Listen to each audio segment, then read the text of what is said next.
Charles F. Haanel, The New Psychology. Chapter 1, The Psychology of Success. When any object or purpose is held clearly in thought, its precipitation, in tangible and physical form, is merely a question of time. The vision always precedes and itself determines the realization. Lillian Whiting. The man with the money consciousness is constantly attracting money. The man with the poverty consciousness is constantly attracting poverty. Both fulfill the exact conditions by thought, word, and deed that make the path for the thing of which they are conscious, come to them. As a man thinketh in his heart, so is he. Job said, "The thing I greatly feared has come upon me." In modern psychological language, it might better have been stated this way: the thing I was greatly conscious of came upon me. Consciousness, or thought and faith, are mental wires by which the thing we are conscious of finds its way to us.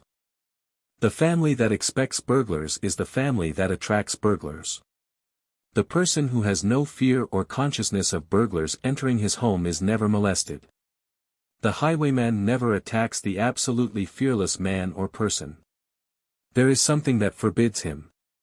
The man with a fearful consciousness invites attack. Just as the timid, fearful dog in the street is instinctively the target for all other dogs to attack. Man is the architect of his own fortune. He can make or unmake himself. He can be weak or strong, rich or poor, according to the way he manipulates his consciousness and develops his inherent ability. He requires willpower, determination, self-improvement through work, activity, and study. He must learn to clothe his mind with beautiful garments of strength and power. He must be willing to spend as much money, time, and patience to bring about this mental garment as he would in clothing his body, beautifully and efficiently. By fulfilling the law of faith and proper adjustment in the business world, nothing is impossible. You have an inheritance of worth that is endless. While it is already given to you, it will only be possessed by you in so far as you make paths for it to come to you by the fulfillment of natural, mental, and spiritual laws. Great objects and purposes in life are not obtained by haphazard methods. You need one talent only to be great and powerful. But this talent must not be wrapped up in a napkin and hidden away. It must be brought forth and used. It must be cultivated. If you would be great, discover your talent, then say to yourself, "This is one thing I do, forgetting all other things, I press toward the high calling of my place." You have a royal birthright. If this birthright is not used, it remains unknown. There is success, fame, and glory at the top, for the reason that few arrive to possess the abundance. There is room for you there. There is wealth for you there. There is glory for you there. If, therefore, you desire to attain the heights, deny the lower things the right to hold your attention. With inherent power of will and desire, rise above their vibration. Remember that the intention governs the attention. Have an ideal that is great and glorious. Let this ideal ever be beyond you. It may be necessary to create a new ideal frequently as you progress, because having arrived, it ceases to be an ideal.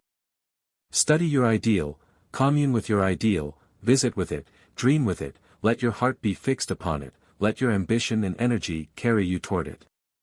Where your treasure is, there will your heart be also. The value you place on yourself speaks so loud and so forcefully that people instinctively feel it in every sentence you utter.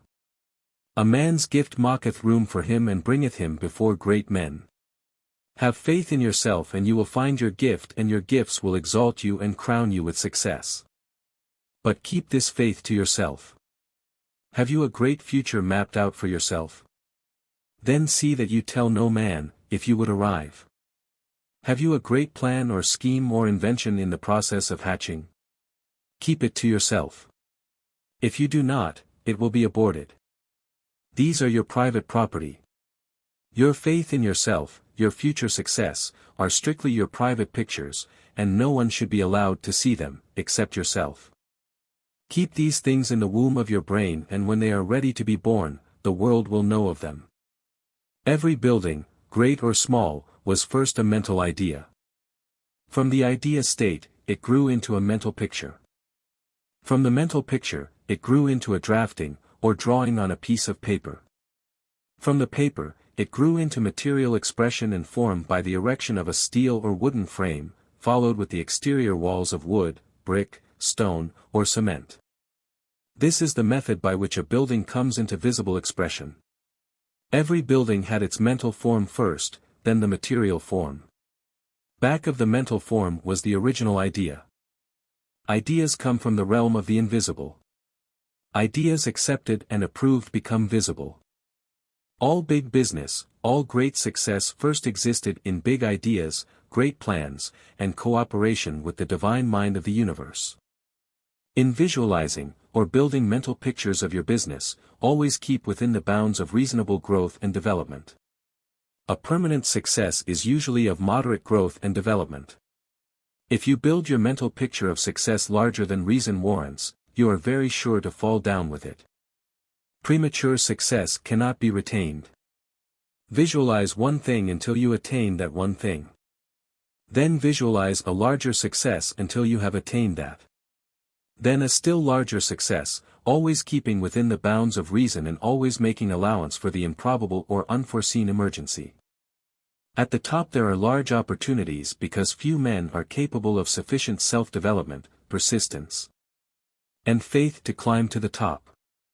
The man who is now getting $500 a month will not get $1,000 until he can render $1,000 worth of service per month. You, yourself, are the architect of your fortune. When your real worth becomes so great and valuable as to make your services necessary, businessmen will seek you with tempting salaries. You can then name your own price and you will get it. Be willing to invest money in mental tools. Do anything that will develop worth. In thus creating success for yourself, you are necessarily creating success for others because success depends, to some extent, on others. Others must succeed in order that you may have success. Those who have nothing cannot purchase your service or product. Hence, you must stimulate success in others. The more you are successful in this, the more complete will your success be. You get what you give. In giving much you receive more because the thoughts of others give you mental momentum, and in this momentum, you are carried along with the power of the great Oversoul, which is the source of all power. The impossible is constantly being made possible because someone dared to believe that it was possible. The great inventions of the past were brought about by those who believed more than others could believe. Their faith stimulated action, study, thought, and effort. When faith is backed up by works, it brings forth fruit. This is the universal law. There is still much to be accomplished by the men of faith. If you have faith, you are the one who will penetrate far into the realm of knowledge and bring forth from the unseen the new and astounding thing. This is work for one who is brave enough to stand in the lion's den fearless and unafraid, while the lions of criticism roar with ridicule or threaten his life. To accomplish much you must conserve your forces. You must consecrate these forces to the attainment of your ideal. The miner digs deep into the bowels of the earth, laboring assiduously, denying himself pleasure and luxuries, that he may obtain the precious metal, in order that he may secure the necessities of life in a larger and better measure.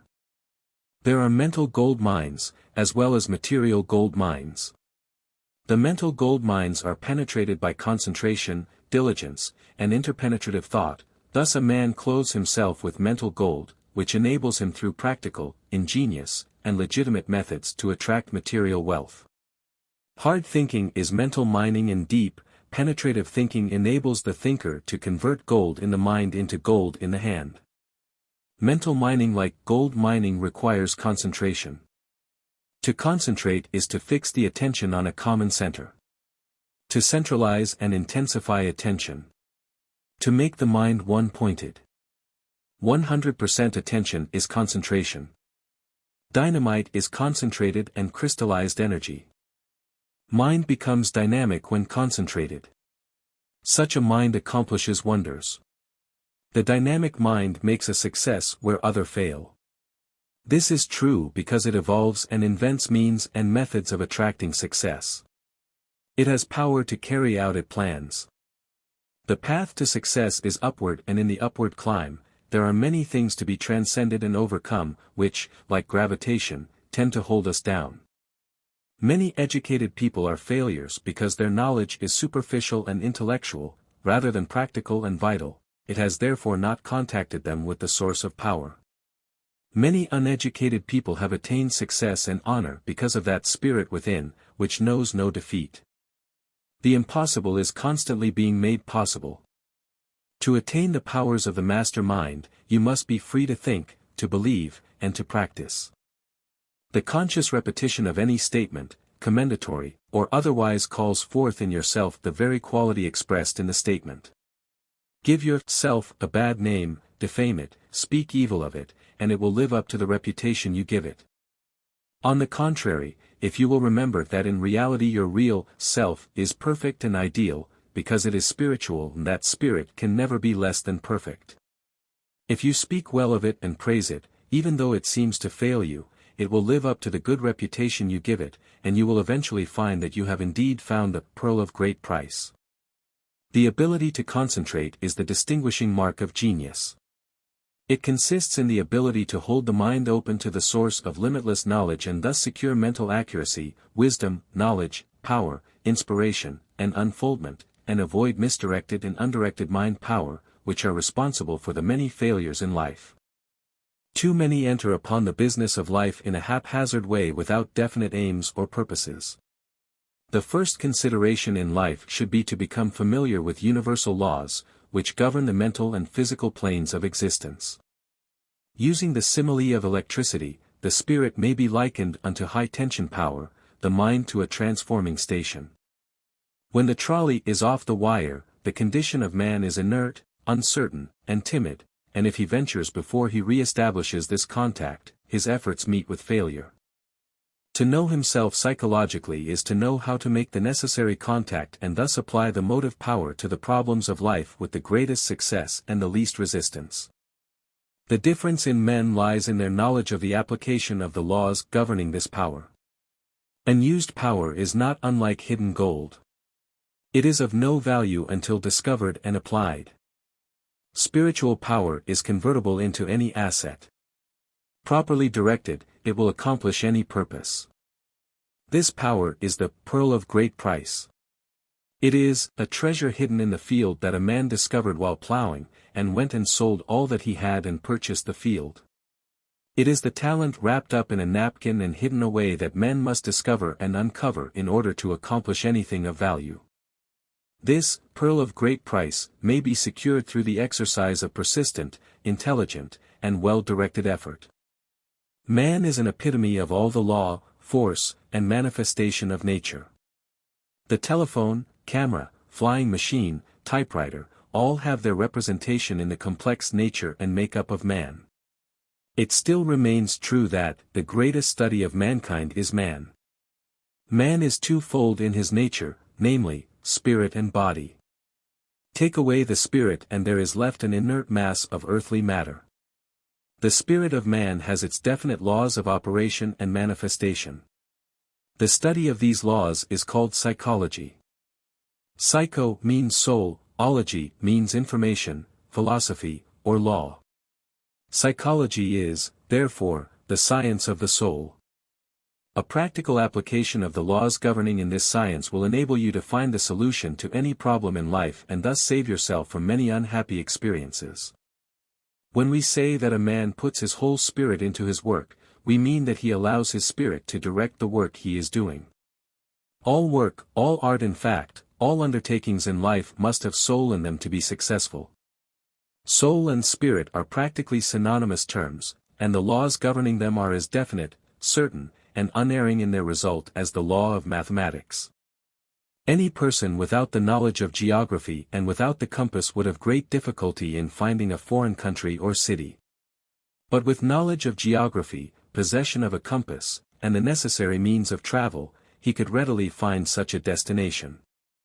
With knowledge of psychology, man is a knower on the path of life and every step he takes is in the right direction.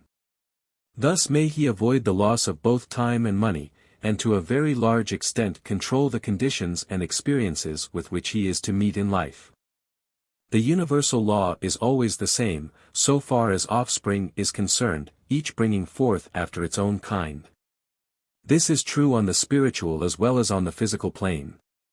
The spirit of you is the universal spirit extended into and manifesting through human form.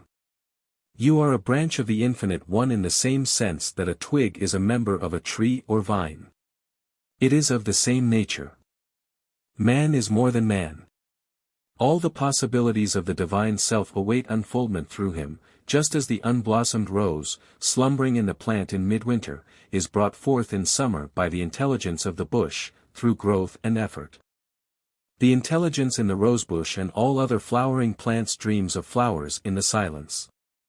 Blossoms are its glory, and lo, the spirit in the plant brings forth in its mature expression the fulfillment of its dreams.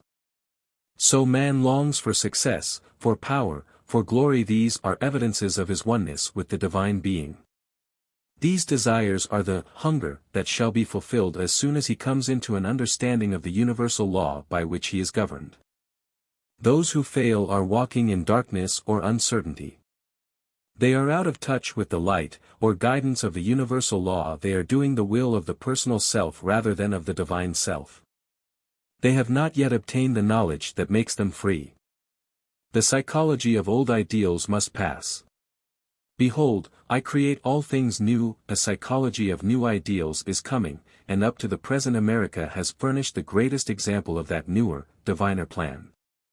America is the nation among the nations, and America with its high idealism and spirit of magnanimity, is creating a world sentiment that will bring about a world of nations, whose citizens shall know no more of war or rumors of war. One man shall not sow and another reap. The lion and the lamb shall feed together. There shall be no more crying nor weeping. There shall be no more death. The crooked places shall be made straight. The high places shall be made low, and the low places lifted up, and the desert shall bloom as the garden. And there shall be no night there nor anything that mocketh afraid. Charles F. Haanel, The New Psychology. Chapter 3, The Master Mind. Great men or masters stand like solitary towers in the eternal city. And secret passages running deep beneath external nature give their thoughts intercourse with high intelligence, which strengthens and controls them. And of which the laborers on the surface do not even dream. The master mind is within your body and soul, yet interpenetrating both. It is the grand man, the God-man of each of us. It is the same in all human beings and is what is familiarly called the I Am. A master is one who is not controlled or mastered by flesh, blood, the devil, or others. He is not a subject, but a ruler. He knows, and he knows that he knows, because of this he is free and can be dominated by no one. When you have reached the point where you are steadily mastering and overcoming and clothing your mind with more and more knowledge, you have your face toward the light and are moving onward and upward. Law becomes your servant and is no longer your master. You speak your thought or word accompanied with faith, will, and the proper mental picture, and your word accomplishes that whereunto it is sent. Or, in other words, the creative law hastens to fulfill your word. High-tension power represents direct contact with spiritual power, and just as in the electrical world it must be reduced to a lower tension to be of practical, mechanical value, so this high-tension power in man must be transformed and reduced in the soul, or subconscious mind, to become of practical utility in the business world. We become masters by self-study, self-control, and self-directed effort. The thirst for the unrevealed and hidden knowledge should be so great that we are well nigh ready to welcome death to obtain it. The idols of conventionality, custom, and respectability must in no way be allowed to become a stumbling block or barrier on the path. Everyone who has ascended to the mastery has had to come to the place where he dared to defy the thought, the judgment, and the reason of the objective world. The story is told of a student placing himself under the tutelage of a sage. The sage seemed indifferent and careless in his work of advancing the student. The student complained to the sage that he was not being taught. The sage said, "Very well, young man. Follow me." He led him over the hills, through the valleys and fields, and out into a lake into the deep waters. The sage then plunged the student beneath the water and held him there until all other desires of the young man were concentrated into the one all-important desire, namely air. Gold, wealth, honor, riches, and fame were no longer important to him. Finally, when nearly dead for want of breath, the sage lifted him up and said, "Young man, what did you want most when you were under the water?" The young man replied, "Air, air, air." Then his teacher said, "When you want wisdom as badly as you wanted air, you will get it." Intense desire, therefore, is the first requisite in becoming a master mind. Those who have made a mark in this world, those who have ascended to the heights, are those who desired intensely and incessantly. Those weak in desire never reach mastery or the heights until they become strong and soulfully passionate in desire. The attraction and repulsion between chemicals is wholly a matter of intelligence and polarity, or, we might say, love and hate. Just so, mind may be a magnetic pole to attract success, or it may be a magnetic pole to attract failure. Your mind becomes a money magnet in accordance with the manner in which you manipulate your consciousness. When it is a money magnet, every transaction apparently results in profit. A man's commercial worth depends upon his internal worth and the effectiveness with which he can bring his internal worth into his external consciousness and active ity. In other words, it is the inner gold that attracts the outer gold. It is the inner value that attracts the outer value. A man who has the consciousness of wealth and value, added with an equivalent knowledge, will always find a place. Someone has said, "Sublime is the dominion of the mind over body, that for a time can make flesh and nerve impregnable and strong sinews like steel, so that the weak become mighty." For a well-regulated mind sees all things as they should be seen, appraises them at their proper value, turns them to its own advantage, and adheres firmly to its own opinions, as it knows all their force and weight. There are laws which if violated will weaken, or prevent the development of, what would otherwise result in a powerful mind. These laws fulfilled and observed prevent weakness, and develop and bring into expression that quality of mind which is recognized as power. Do not allow anyone to dominate your mind. Many are afraid to express the royalty of their own thoughts and convictions because a friend, neighbor, or relative may disagree or disapprove. This is suppression, or repression, and nothing can grow great or strong under repression. Expression is the law of growth. The timidity that prohibits you from thinking along forbidden lines of thought always stultifies the mind and prevents it from being clothed with power. Prolonged halting between two opinions prevents the growth of a powerful mind. Dare to be an explorer in the realm of thought. Dare to think deeply and radically, for the mind, like muscles, grows strong with use. Greatness lies unborn and unexpressed in the bosom of thousands of men and women because of lack of initiative. The lack of initiative is due to fear. Fear is due to the belief in the reality of two powers, good and bad. And he whose greatness lies unborn in the womb of his soul has a greater belief in the power of evil than in the power of good, and because of this fear he does not venture to fulfill the call of his soul and thus obtain the crown of an overcomer and conqueror. In failing to act, he is already overcome in not daring to act. In this sense, fear is the great devil, the foundation and source of all poverty, unhappiness, ill health, and crime. Let any human being feel and believe that he can never lack in the possession of any good thing and he is already on the path to prosper. Material scientists have discovered that so-called matter cannot be destroyed.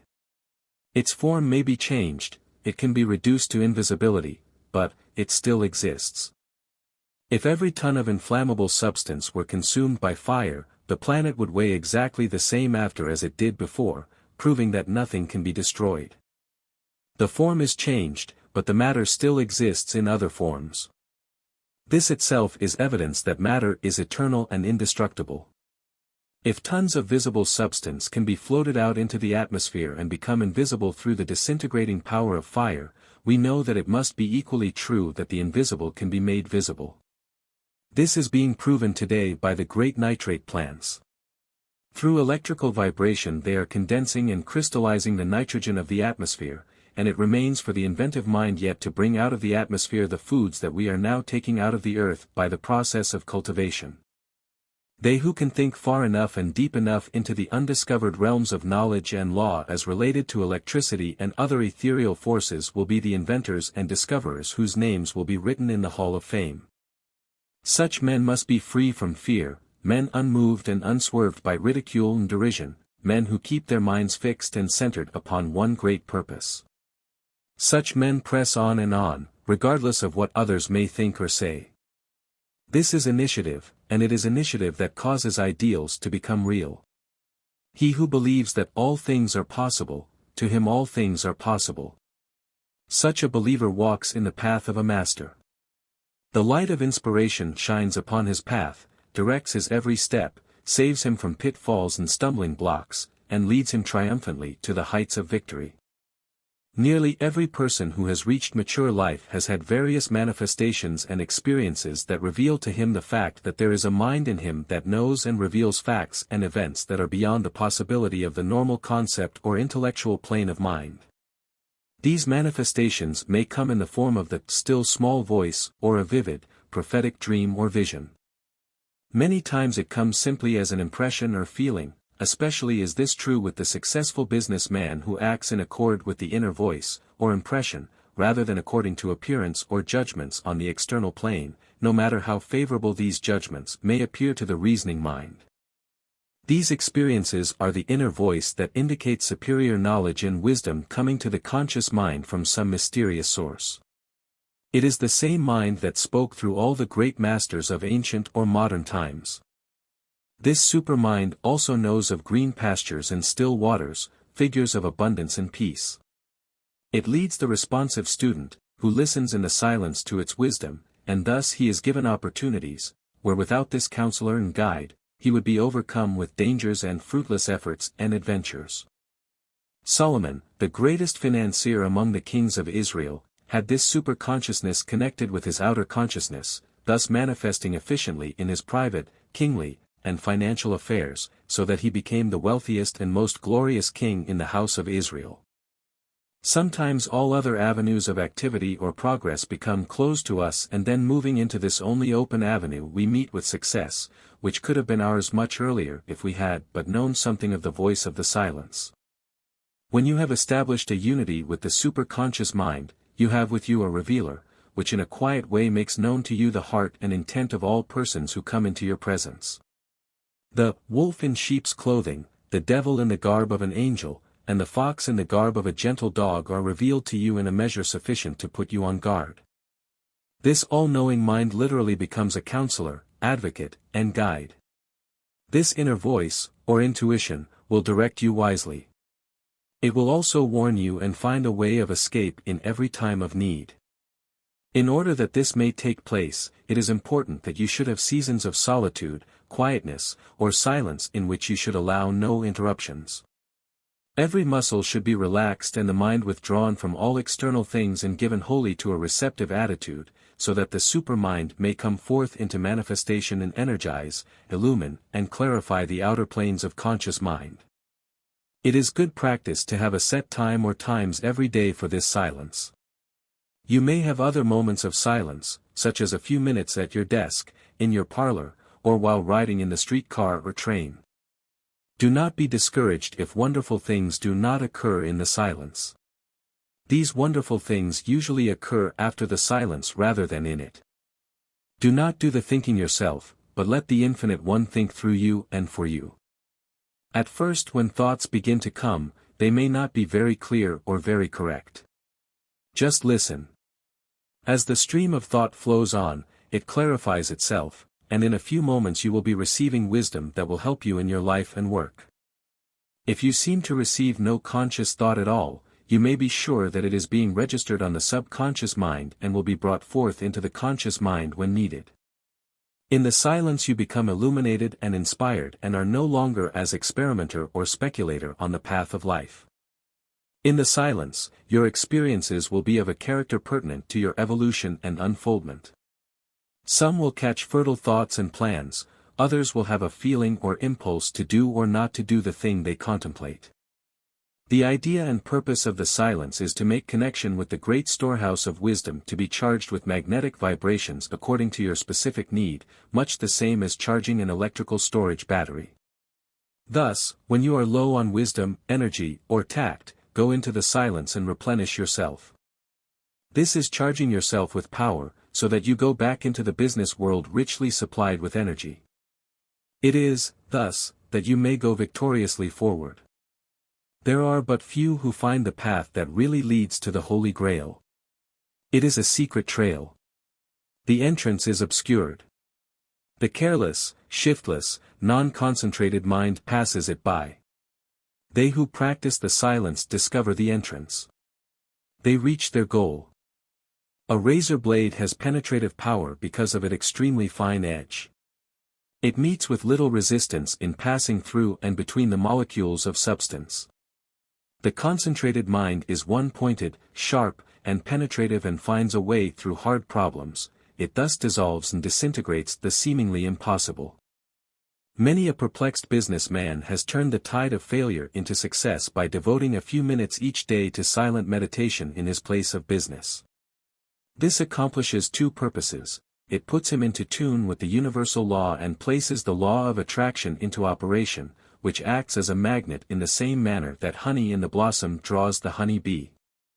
The silence is the university of the master mind. It is here that all wise men have received their wisdom. It is here that the greatest teacher of all teachers instructs the devotee. The true silence brings forth the hidden glory, just as the glory of the lily, hidden within the bud, is drawn out by the opening of the bud. So the wisdom and power hidden in man is drawn into expression or bloom through self-faith and the use of the silence. This is real education. The word education comes from the Latin word educatio, which means, to draw out from within. If you make it a point to enjoy the silence just as much as you would a visit with a very dear friend, then you will get results much more readily. The attitude should be one of earnest desire, solicitude, and determination. To accomplish the greatest result, determine first your greatest desire. Then concentrate upon that. Affirm that it can be accomplished. Affirm that heaven and earth lend you their assistance. Know that you are not alone, but the indwelling mind works with you, watches over you, and guides your thought, decisions, and actions. Relax every muscle, be quiet. Contemplate the infinite resources at your command. Great captains of industry have few intimates. They know that great thoughts, great actions, and great achievements are born in the silence. Charles Haanel, The New Psychology. Chapter 4, The Law of Attraction. We have discovered that premeditated, orderly thinking for a purpose matures that purpose into fixed form, so that we may be absolutely sure of the result of our dynamic experiment. Francis Larimer Warner. Traction is the power that is sweeping through eternity, a living stream of relative action in which the basic principle is ever active. It embraces the past and carries it forward into the ever-widening future, a movement where relative action, cause, and effect go hand in hand, where law dovetails into law, and where all laws are the ever-willing handmaids of this great creative force. This power stretches beyond the utmost planets, beyond a beginning, beyond an ending, and on into a beginningless and endless eternity. It causes the things we see to take form and shape.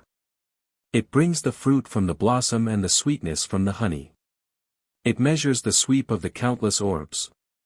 It lurks in the sparkle of the diamond, and in the amethyst and the grape. It works in the seen and in the unseen, and it permeates the all. It is the source of perfect justice, perfect unity, perfect harmony, and perfect truth, while its constant activity brings perfect balance, perfect growth, and perfect understanding. Perfect justice because it renders equal retribution. Perfect unity because it has oneness of purpose. Perfect harmony because in it all laws blend. Perfect truth because it is the one great truth of all existence. Perfect balance because it measures unerringly. Perfect growth because it is a natural growth. Perfect understanding because it solves every problem of life. The reality of this law lies in its activity, for only through action and constant change can this law come to be, and only through inaction can it cease to be, but as there is no inaction, there can be no cessation. The one purpose of this law is unchangeable. In the silence of darkness, in the glory of light, in the turmoil of action and the pain of reaction, it moves ever forward toward the fulfillment of its one great purpose, perfect harmony. We see and feel its urge in the myriad and myriad of plant forms on hill and in dale as they push forth from the same darkness into one light, and though bathed by the same waters and breathed upon by the same air, yet all varieties maintain their own individuality. That is, the rose is always a rose and differs from the violet, which is always a violet. The acorn gives the world the oak and never a willow or any other variety of tree, and though all send out roots into the same soil and blossom in the same sunshine, yet some are frail, some are strong, some are bitter, and some are sweet, while others are repulsive, some are beautiful. Thus, all varieties draw to themselves through their own roots and from the same elements that which differentiates them from each other. And this great law of life, this constant urge, this hidden force in the plant causing it to manifest, to grow, and to attain, is this law of attraction bearing forward in silent majesty, bringing all fruition, dictating nothing, yet making each unit of growth true to its own individual nature. In the mineral world, it is the cohesion of the rock, sand, and clay. It is the strength in the granite, the beauty in the marble, the sparkle in the sapphire, and the blood in the ruby. Thus do we find it working in the things we see, but its unseen power, as it works in the mind of man, is greater. This law of attraction is neither good nor evil, neither moral or immoral. It is a neutral law that always flows in conjunction with the desires of the individual. We choose our own line of growth, and there are as many lines of growth as there are individuals, and although no two of us are exactly alike, yet many of us move along similar lines. These lines of growth are made up of past, present, and future desires manifesting in the ever-forming present, where they establish the central line of our being along which we advance. The nature of these desires has no power to check the action of this, for its function is to bring to maturity the bitter as well as the sweet.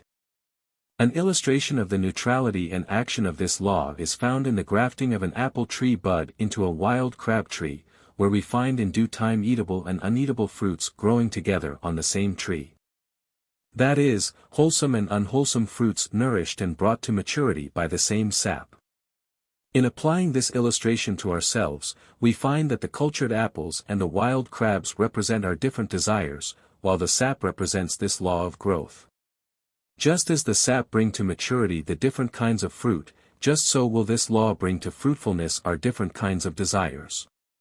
Whether they be wholesome or unwholesome, it matters not to the law, for its place in life is to bring to our minds a conscious realization of the results that follow all desires we hold, as well as their nature, their effect, and their purpose.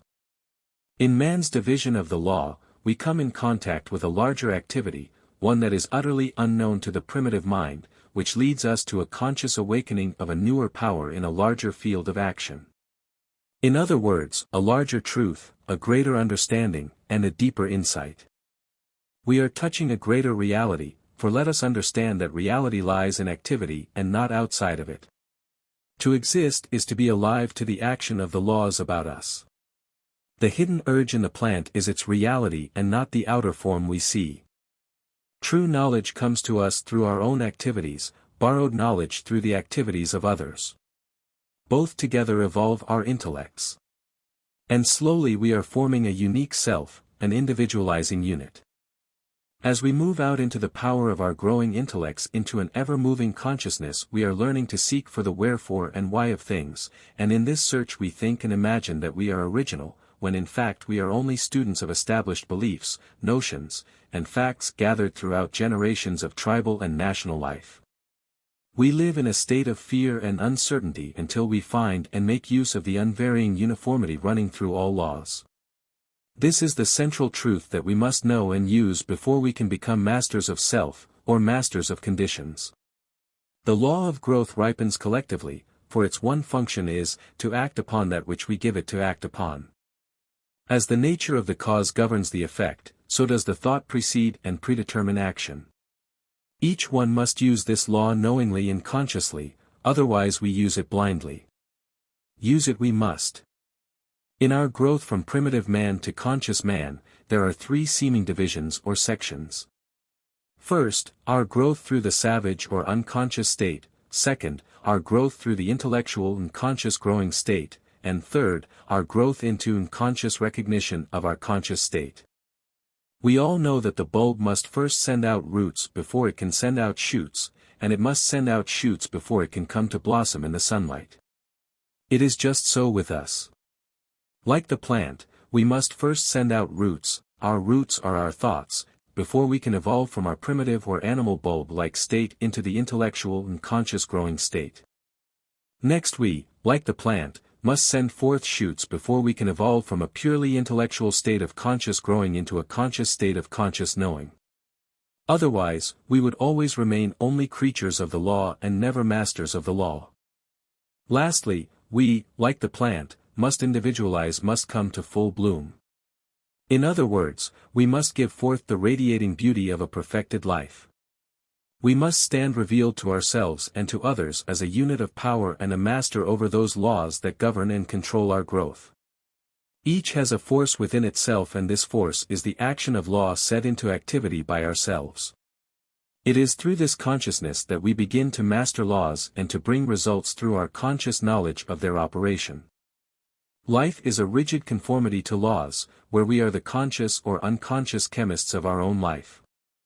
For when life is truly understood, it is found to be made up of chemical action.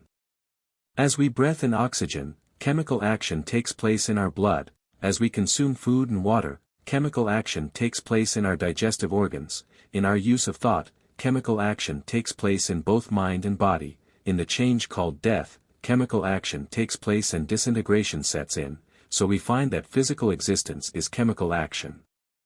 Life is made up of laws, and as we make use of these laws, so do we get results.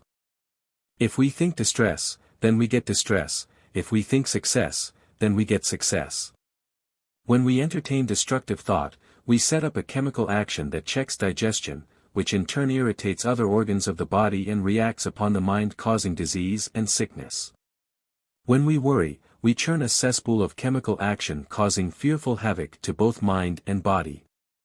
On the other hand, if we entertain constructive thoughts, we set up a healthy chemical action. When we entertain negative thoughts, we put into action a poisonous chemical activity of a disintegrating nature that stupefies our sensibilities and deadens our nerve actions, causing the mind and body to become negative and therefore subject to many ills. On the other hand, if we are positive, we put into action a healthy chemical activity of a constructive nature, causing the mind and body to become free from the many ills due to discordant thoughts. These analyses can be carried through every avenue of life, but enough has been shown to indicate that life is largely chemical action, and that the mind is the chemical laboratory of thought, and that we are the chemists in the workshop of mental action, where everything is prepared for our use and where the product turned out will be in proportion to the material used. In other words, the nature of the thought we use determines the kinds of conditions and experiences with which we meet. What we put into life we get out of life, no more, no less. Life is an orderly advancement governed by the law of attraction. Our growth is through three seeming sections. In the first, we are creatures of law; in the second, users of law; and in the third, we are masters of law. In the first, we are unconscious users of thought power; in the second, conscious users of thought power; and in the third, we are conscious users of conscious power. So long as we persist in using only the laws of the first section, we are held in bondage to them. So long as we remain satisfied with the laws and growth of the second section, we shall never become conscious of a greater advancement. In the third section, we awaken to our conscious power over laws of the first and second sections and become fully awake to the laws governing the third. When rightly understood, life is found not to be a question of chance, not a question of creed, not a question of nationality, not a question of social standing, not a question of wealth, not a question of power. No, all of these have a place to fill in the growth of the individual, but we must all eventually come to know that harmony comes only as a result of a compliance with natural law. This rigid exactness and stability in the nature of law is our greatest asset, and when we become conscious of this available power and use it judiciously, we shall have found the truth that will make us free. Science has of late made such vast discoveries, has revealed such an infinity of resources, has unveiled such enormous possibilities and such unsuspected forces, that scientific men more and more hesitate to affirm certain theories as established and indubitable, or to deny certain other theories as absurd or impossible. And so a new civilization is being born.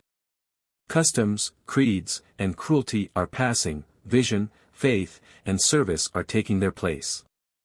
The fetters of tradition are being melted from humanity, and as the dross of militarism and materialism are being consumed, thought is being liberated and truth is rising full-orbed before an astonished multitude. We have caught only a glimpse of the possibility of the rule of mind, which means the rule of spirit. We have just begun to realize in a small degree what this newly discovered power may do for us.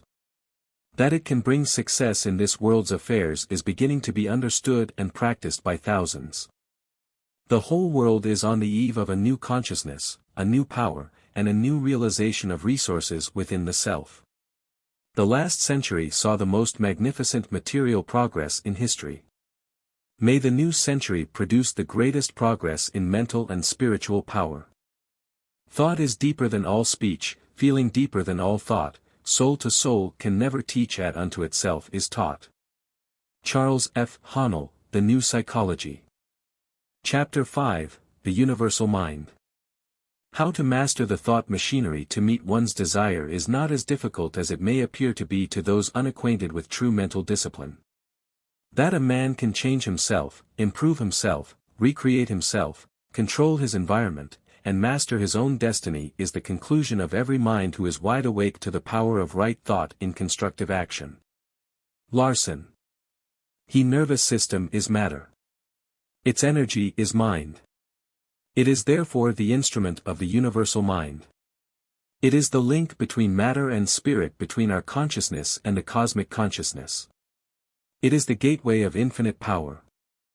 Both the cerebrospinal and the sympathetic nervous system are controlled by nervous energy that is alike in kind, and the two systems are so interwoven that their impulses can be sent from one to the other. Every activity of the body, every impulse of the nervous system, every thought, uses up nervous energy. The system of nerves may be compared to a telegraph system, the nerve cells corresponding to the batteries, the fibers to the wires. In the batteries is generated electricity. The cells, however, do not generate nervous energy. They transform it and the fibers convey it. This energy is not a physical wave like electricity, light, or sound. It is mind. It bears the same relationship to the mind as a piano does to its player. The mind can only have perfect expression when the instrument through which it functions is in order. The organ of the cerebrospinal nervous system is the brain, the organ of the sympathetic nervous system is the solar plexus. The first is the voluntary of conscious, the latter is the involuntary or the subconscious. It is through the cerebrospinal nervous system and the brain that we become conscious of possessions, hence all possession has its origin in consciousness. The undeveloped consciousness of a babe or the inhibited consciousness of an idiot cannot possess. The mental condition consciousness increases in direct proportion to our acquisition of knowledge. Knowledge is acquired by observation, experience, and reflection.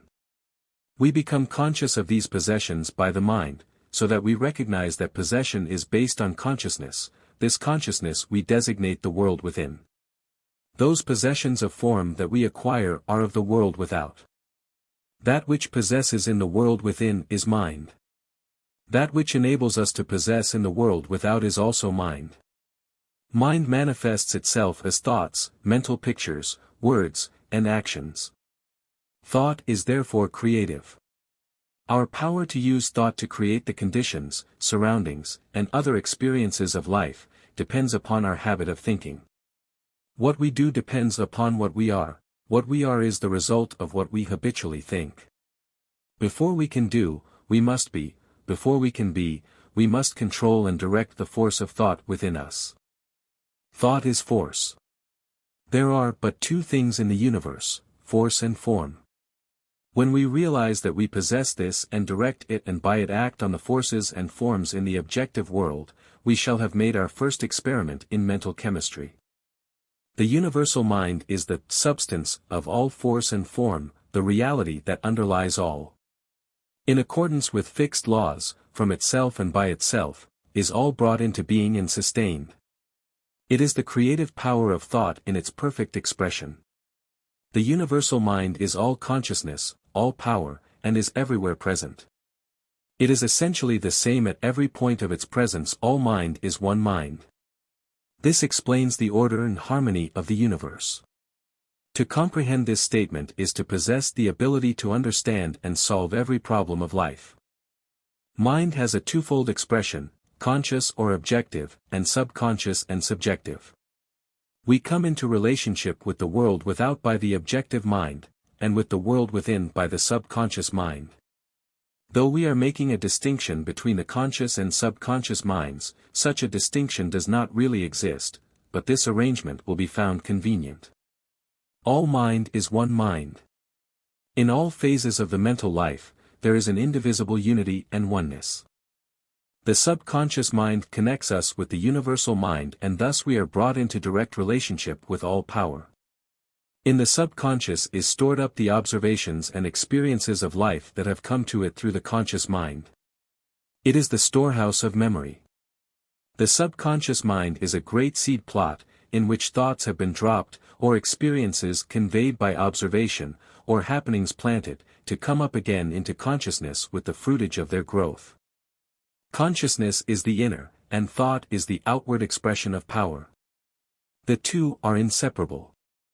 It is impossible to be conscious of a thing without thinking of it. We have captured the lightning and changed its name to electricity. We have harnessed the waters and made the remorseless flood our servant. By the miracle of thought we have quickened water into vapor to bear the burdens and move the commerce of the world. We have called into being floating palaces that plow the highways of the deep. We have triumphed in our conquest of the air.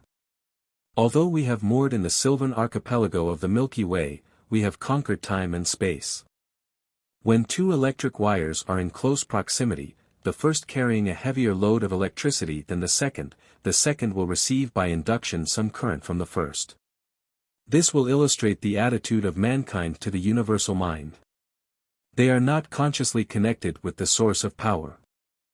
If the second wire were attached to the first, it would become charged with as much electricity as it could carry. When we become conscious of power, we become a live wire, because by consciousness we are connected with the power. In proportion to our ability to use power, we are enabled to meet the various situations that arise in life. The universal mind is the source of all power and all form. We are channels through which this power is being manifested. Consequently, within us is power unlimited, possibilities without end, and all under the control of our own thought. Because we have these powers, because we are in living union with the universal mind, we may adjust or control every experience that may come to us. There are no limitations to the universal mind, therefore the better we realize our oneness with this mind, the less conscious will we be of any limitation or lack, and the more conscious of power. The universal mind is the same at every point of its presence, whether in the infinitely large or the infinitely small. The difference in the power relatively manifested lies in the ability of expression. A stick of clay and a stick of dynamite of equal weight contain much the same amount of energy. But in the one, it is readily set free, whereas in the other we have not yet learned how to release it. In order to express, we must create the corresponding condition in our consciousness. Either in the silence or by repetition we impress this condition upon the subconscious. Consciousness apprehends and thought manifests the conditions desired. Conditions in our life and in our environment are but the reflection of our predominant thoughts. So the importance of correct thinking cannot be overestimated.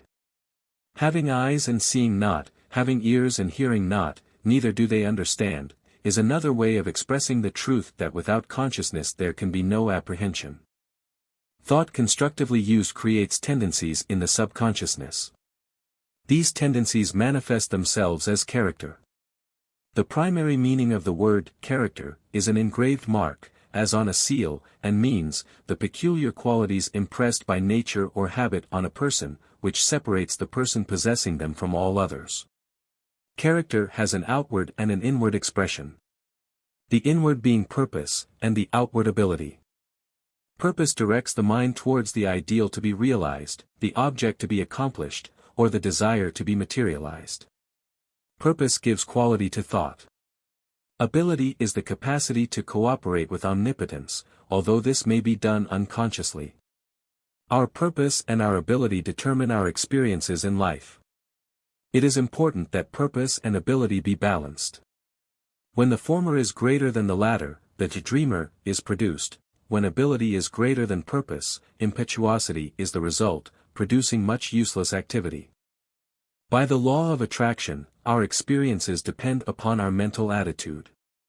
Like is attracted to like. Mental attitude is as much the result of character as character is of mental attitude. Each acts and reacts on the other.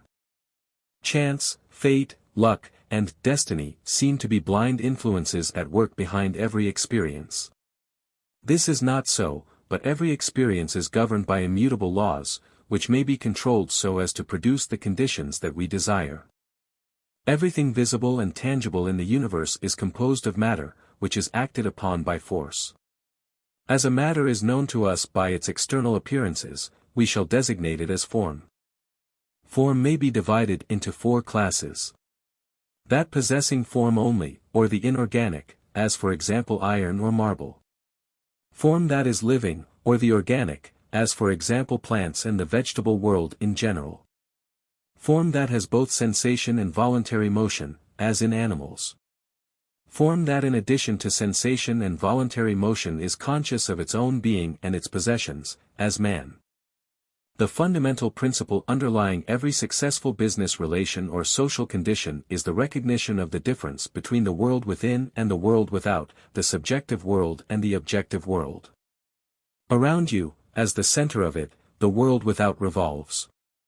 Matter, organized life, people, thoughts, sounds, light and other vibrations, the universe itself with its numberless millions of phenomena, all sending out vibrations toward you, vibrations of light, of sound, of touch, loudness, softness, of love, hate, of thoughts good and bad, wise and unwise, true and untrue.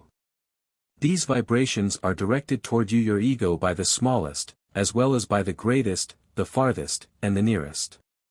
A few of them reach your world within, but the rest pass by, and as far as you are immediately concerned, are lost. Some of these vibrations, or forces, are essential to your health, your power, your success, your happiness. How is it that they have passed you by and have not been received in your world within? Luther Burbank says, "We are just beginning to realize what a wonderful machine is the human brain.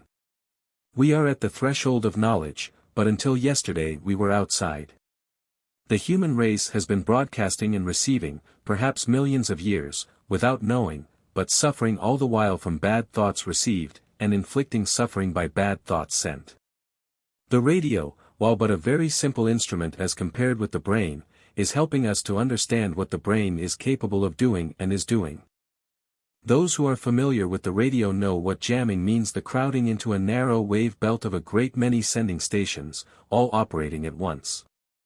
Since we are all transmitting every time we think, it is obvious that the jamming in wavelength belts used by radio transmitters is as nothing compared with the din made by 1.5 billion human brains. Din may seem to be a strange word to use in connection with the ether over a quiet meadow, for instance, but those who know how to operate radio receiving sets will understand. No matter how much jamming is going on, a radio receiving set is as quiet as the grave until it is adjusted and made resonant by establishing harmony within it. The silence may change into what may seem to be almost screaming. With everybody broadcasting at once, it follows that the ether must be the sounding chamber into which is crowded every kind of human thought. As we do not broadcast with the same intensity, it follows that the weaker vibrations must be drowned out by the stronger ones. Weak thoughts must soon fall flat, while strong ones may go to the ends of the earth for aught anyone knows. But it seems logical to believe that thoughts, held in common by millions may, because of their identical nature, swell into tremendous chorus, even though the human transmitters may not individually be very strong senders. Considering consciousness as a general term, we may say that it is the action of the objective upon the subjective. This takes place continuously whether we are awake or asleep. Consciousness is the result of sensing or feeling. We easily recognize three phases of consciousness, between each of which there are enormous differences. 1. Simple consciousness, which all animals possess in common. It is the sense of existence by which we recognize that we are, and that we are where we are, and by which we perceive the various objects and varied scenes and conditions. 2. Self-consciousness, possessed by all mankind, except infants and the mentally deficient.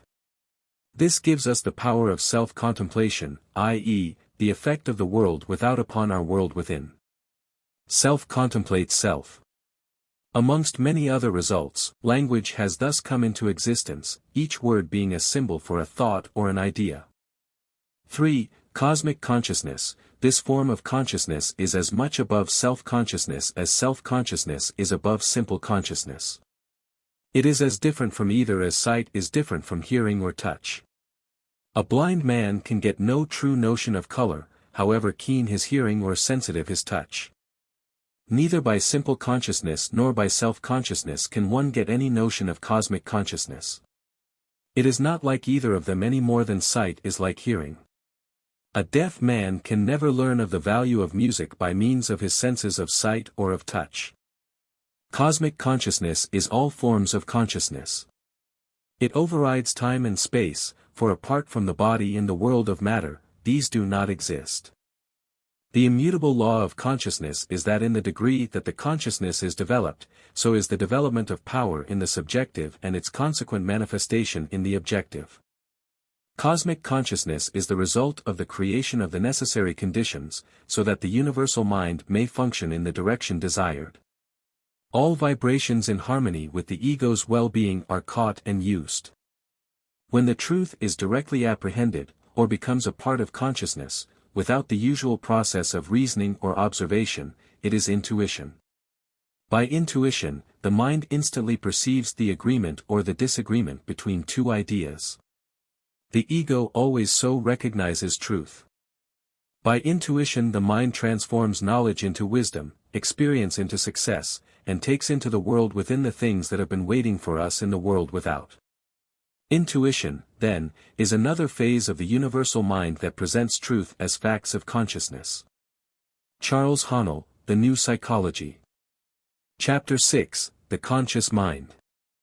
All the lost mines of Mexico, all the argosies that ever sailed from the Indies, all the gold and silver-laden ships of the treasure fleets stored in Spain count no more in value than a beggar's dole compared to the wealth that is created every 8 hours by modern business ideas. Opportunity follows perception, action follows inspiration, growth follows knowledge, and environment follows progress, always the mental first, then the transformation into the illimitable possibilities of character and achievement. The progress of the United States is due to 2% of its population. In other words, all our railroads, all our telephones, our automobiles, our libraries, our newspapers, and 1,000 other conveniences, comforts, and necessities are due to the creative genius of 2% of the population. As a natural consequence, the same 2% are the millionaires of our country. Now, who are these millionaires, these creative geniuses, these men of ability and energy, to whom we owe practically all the benefits of civilization? 30% of them were sons of poor preachers who had never earned more than $1,500 a year, 25% were the sons of teachers, doctors, and country lawyers, and only 5% were the sons of bankers. We are interested, therefore, in ascertaining why the 2% succeeded in acquiring all that is best in life and the 98% remain in perpetual want. We know that this is not a matter of chance because the universe is governed by law. Law governs solar systems, sun, stars, and planets. Law governs every form of light, heat, sound, and energy. Law governs every material thing and every immaterial thought. Law covers the earth with beauty and fills it with bounty. Shall we then not be certain that it also governs the distribution of this bounty? Financial affairs are governed by law just as surely, just as positively, just as definitely as health, growth, harmony, or any other condition of life, and the law is one with which anyone can comply. Many are already unconsciously complying with this law, others are consciously coming into harmony with it. Compliance with the law means joining the ranks of the 2%. In fact, the new era, the golden age, the industrial emancipation, means that the 2% is about to expand until the prevailing conditions shall have been reversed. The 2% will soon become the 98%. In seeking the truth we are seeking ultimate cause. We know that every human experience is an effect, therefore, if we may ascertain the cause, and if we shall find that this cause is one that we can consciously control, the effect or the experience will be within our control also. Human experience will then no longer be the football of fate, a man will not be the child of fortune, but destiny, fate, and fortune will be controlled as readily as a captain controls a vessel or an engineer his train. All things are finally resolvable into the same thing, and as they are thus translatable, one thing into the other, they must ever be in relation and may never be in opposition to one another. In the physical world there are innumerable contrasts, and these may, for the sake of convenience, be designated by distinctive names. There are surfaces, colors, shades, dimensions, or ends to all things. There is a North Pole and a South Pole, an inside and an outside, a seen and an unseen, but these expressions merely serve to place extremes in contrast.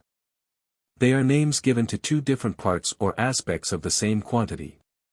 The two extremes are relative, they are not separate entities, but are two parts or aspects of one whole.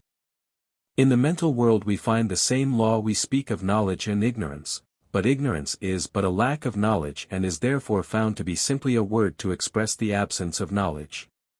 It has no principle of itself. In the moral world we speak of good and evil, but upon investigation, we find that good and evil are but relative terms. Thought precedes and predetermines action. If this action results in benefit to ourselves and others, we call this result good. If this result is to the disadvantage of ourselves and others, we call it evil. Good and evil are therefore found to be simply words that have been coined to indicate the result of our actions, which in turn are the result of our thoughts. In the industrial world, we speak of labor and capital as if there were two separate and distinct classes, but capital is wealth and wealth is a product of labor, and labor necessarily includes industry of every kind: physical, mental, executive, and professional.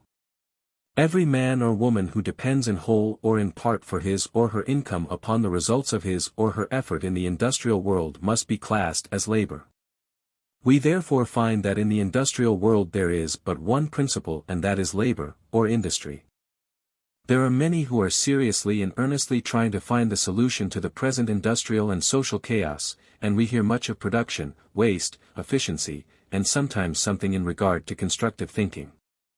The thought that humanity is on the borderland of a new idea, that the dawn of a new era is at hand, that a new epoch in the history of the world is about to take place, is rapidly spreading from mind to mind and is changing the preconceived ideas of man and his relation to industry. We know that every condition is the result of a cause and that the same cause invariably produces the same result. That has been the cause of similar changes in the thought of the world, such as the Renaissance, the Reformation, and the Industrial Revolution. Always the discovery and discussion of new knowledge. The elimination of competition by the centralization of industry into corporations and trusts and the economies resulting therefrom has set man to thinking. He sees that competition is not necessary to progress, and he is asking, what will be the outcome of the evolution that is taking place in the industrial world? And gradually the thought begins to dawn, the thought that is rapidly germinating, that is about to burst forth in the minds of all men everywhere, the thought that is carrying men off their feet and crowding out every selfish idea, the thought that the emancipation of the industrial world is at hand. This is the thought that is arousing the enthusiasm of mankind as never before. This is the thought that is centralizing force and energy and which will destroy every barrier between itself and purpose. It is not a vision of the future, it is a vision of the present, it is at the door and the door is open. The creative instinct in the individual is his spiritual nature. It is a reflection of the universal creative principle. It is therefore instinctive and innate. It cannot be eradicated. It can only be perverted. Owing to the changes that have taken place in the industrial world, this creative instinct no longer finds expression. A man cannot build his own house, he can no longer make his own garden, he can by no manner of means direct his own labor, he is therefore deprived of the greatest joy that can come to the individual, the joy of creating achievement. And so this great power for good is perverted and turned into destructive channels. Becoming envious, he attempts to destroy the works of his more fortunate fellows. Thought results in action. If we wish to change the nature of the action, we must change the thought, and the only way to change the thought is to substitute a healthy mental attitude for the chaotic mental conditions existing at present. It is evident that the power of thought is by far the greatest power in existence. It is the power that controls every other power, and while this knowledge has until recently been the possession of the few, it is about to become the priceless privilege of the many. Those who have the imagination, the vision, will see the opportunity of directing this thought into constructive and creative channels. They will encourage and foster the spirit of mental adventure. They will arouse, develop, and direct the creative instinct, in which case we shall soon see such an industrial revival as the world has never before experienced. Henry Ford visions the approach of the new era in the Dearborn Independent. He says, "The human race is now on the borderline between two periods, the period when to use is to lose, and the period when not to use is to waste. For a long time, mankind has been conscious of somehow coming to the end of irresponsible childhood. The provision made by the parent of mankind has seemed to be coming to the end of its lavishness. That is, there has been a sense that the more we used the less we had in reserve. This feeling has been expressed in the popular adage, you can't eat your cake and have it. But now that man is learning enough to plant his supply as well as reap it, to make his supply a recurrent crop instead of a slowly diminishing original store of natural resources, the time is coming when instead of being afraid of wasting our resources by using them, we shall be afraid of wasting them by not using them. The stream of supply will be so full and constant that when people worry, it will not be worry about not having enough, but about not using enough. If you can imagine a world in which the source of supply will be so plentiful that people will worry about not using enough of it, instead of worrying as we do now about using too much, you will have a picture of the world that is soon to be.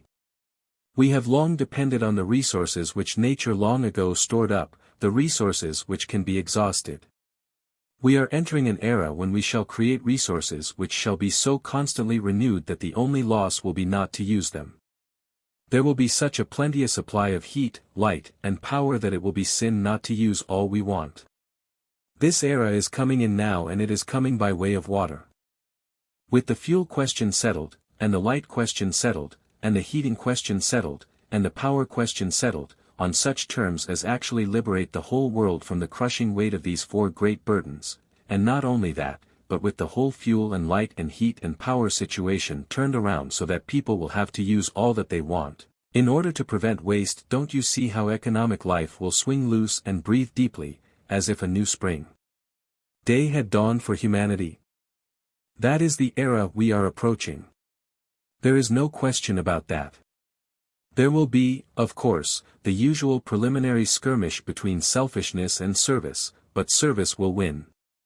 The ownership of a coal mine located on a man's property may easily be granted to private parties, but the ownership of a river. Nature itself rebukes the man who would claim ownership of a river. Our next period is before us, not the first period of reckless waste, nor the second period of anxious accounting, but the third period of overlapping abundance which compels us to use and use and use, to fulfill every need. Thought is mind in motion, just as wind is air in motion. Mind is a spiritual activity, in fact, it is the only activity that the spiritual man possesses, and spirit is the creative principle of the universe. Therefore, when we think, we start a train of causation. The thoughts go forth and meet other similar thoughts, they coalesce and form ideas. The ideas now exist independently of the thinker, they are the invisible seeds which exist everywhere, and which sprout and grow and bring forth fruit, some 100-fold and some 1,000-fold.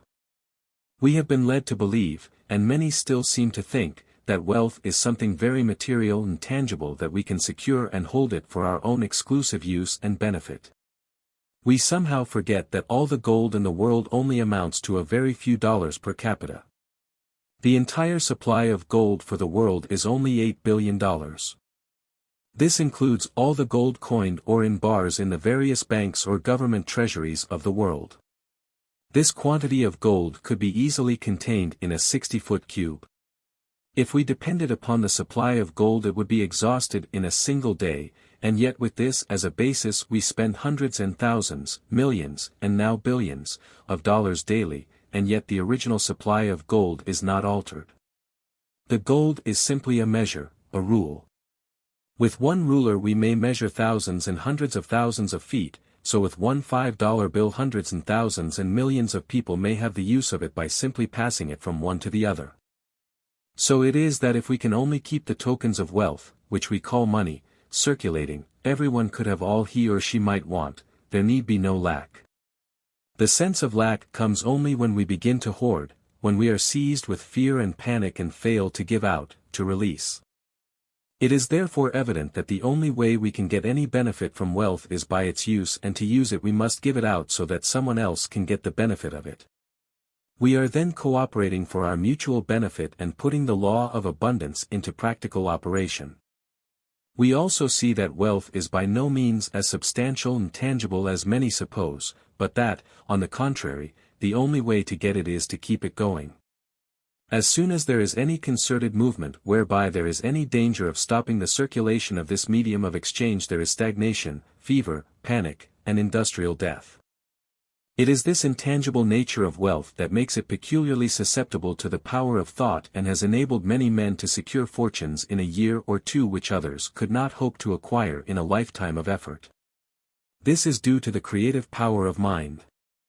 Helen Wilmans gives an interesting description of the practical operation of this law in The Conquest of Poverty.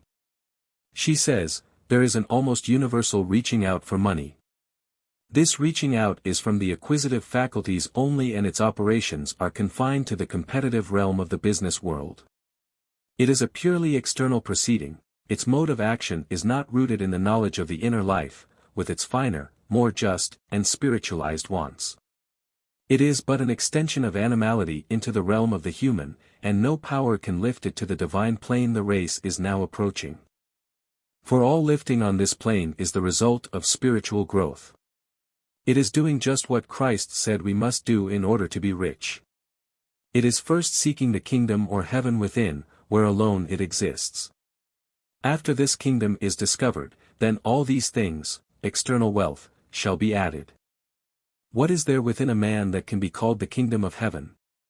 When I answer this question not one reader out of 10 will believe me, so utterly bankrupt of knowledge of their own internal wealth are the great majority of people. But I shall answer it, nevertheless, and it will be answered truly. Heaven exists within us in the faculties latent in the human brain, the superabundance of which no man has ever dreamed. The weakest man living has the powers of a god folded within his organization, and they will remain folded until he learns to believe in their existence, and then tries to develop them. Men generally are not introspective, and this is why they are not rich. They are poverty-stricken in their own opinions of themselves and their powers, and they put the stamp of their belief on everything they come in contact with. If a day laborer, let us say, does but look within himself long enough to perceive that he has an intellect that can be made as great and far-reaching as that of the man he serves, if he sees this, and attaches due importance to it, the mere fact of his seeing it has, to a degree, loosened his bonds and brought him face to face with better conditions. But there is wanted something more than the fact of knowing that he is, or may become, by recognition of self, his employer's intellectual equal. There remains the fact that he needs also to know the law and claim its provisions, namely, that his superior knowing relates him to a superior position. He must know this and trust it, for it is by holding this truth in faith and trust that he begins to ascend bodily. Employers everywhere hail with delight the acquisitions of employees who are not machines. They want brains in their business and are glad to pay for them. Cheap help is often the most expensive, in the sense of being the least profitable. As brain growth or development of thought power in the employee increases his value to his employer, and as the employee grows to the degree of strength where he is capable of doing for himself, there will be another not yet grown so strong to take his place. The gradual recognition by a man of his own latent powers is the heaven within that is to be brought forward in the world and established in these conditions which correlate it. A mental poorhouse projects from itself the spirit of a visible poorhouse, and this spirit expresses itself in visible externals correlated to its character. A mental palace sends forth the spirit of a visible palace with results that correlate it. And the same may be said of sickness and sin, of health and goodness. Charles Haanel, The New Psychology. Chapter 10, Equilibrium. Thinking leads man to knowledge. He may see and hear, and read and learn whenever he pleases and as much as he pleases, he will never know anything of it except that which by thinking he has made the property of his own mind. Is it then saying too much if I say that man, by thinking only, becomes truly man? Take away thought from man's life and what remains? Pestalozzi. Nature is forever trying to bring about equilibrium, and in accordance with this law we find constant action and reaction. The concentration of matter implies the dissipation of motion, conversely, the absorption of motion implies the diffusion of matter. This accounts for the entire cycle of changes passed through by every existence. Moreover, it applies to the entire cycle of each existence, as well as to each detail of its history. Both processes are going on at every instance, but always there is a differential result in favor of one or the other. And every change, even though it is only a transposition of parts, inevitably advances one of the factors. The law of attraction eventually results in an equilibrium. The quantity of motion implied by dispersion must be as great as the quantity of motion implied by aggregation, or rather must be the same motion, taking now the molar form and now the molecular form, and from this result there arises the conception not only of local evolutions and dissolutions throughout our sidereal system, but of general evolutions and dissolutions alternating indefinitely. Giordano Bruno was burned alive in Rome in 1600 for giving expression to the following thought. That which was seed at first becomes grass, the ear, then bread, nutritive juice, blood, animal, seed, embryo, man, corpse, then again earth, stone, or other mineral, and so forth. Herein we recognize therefore a thing which changes into all these things and essentially remains ever one and the same. This eternal and ceaseless ebb and flow of minute particles, changeless in themselves, has been called the food cycle. It is enough to remark of the changes and cycles through which matter passes in the universe, and which man has partly followed by balance and measuring rod, that they are without end and limit. Dissolution and generation, destruction and reformation clasp hands everywhere in an endless circle. In the bread that we eat, in the air that we breathe, we draw in the matter that once built up the bodies of our forefathers. Nay, we ourselves give every day a portion of the matter forming our bodies to the outside world, and shortly after we retake this substance or matter similarly given off by our neighbors. Of the conquerors on the battlefield, we can literally say that they take advantage of their success by literally eating their enemies as daily bread, for the bones of the battlefields are often carted off in great quantities and converted into fertilizer. All energy on this earth, organic or inorganic, is directly or indirectly derived from the sun.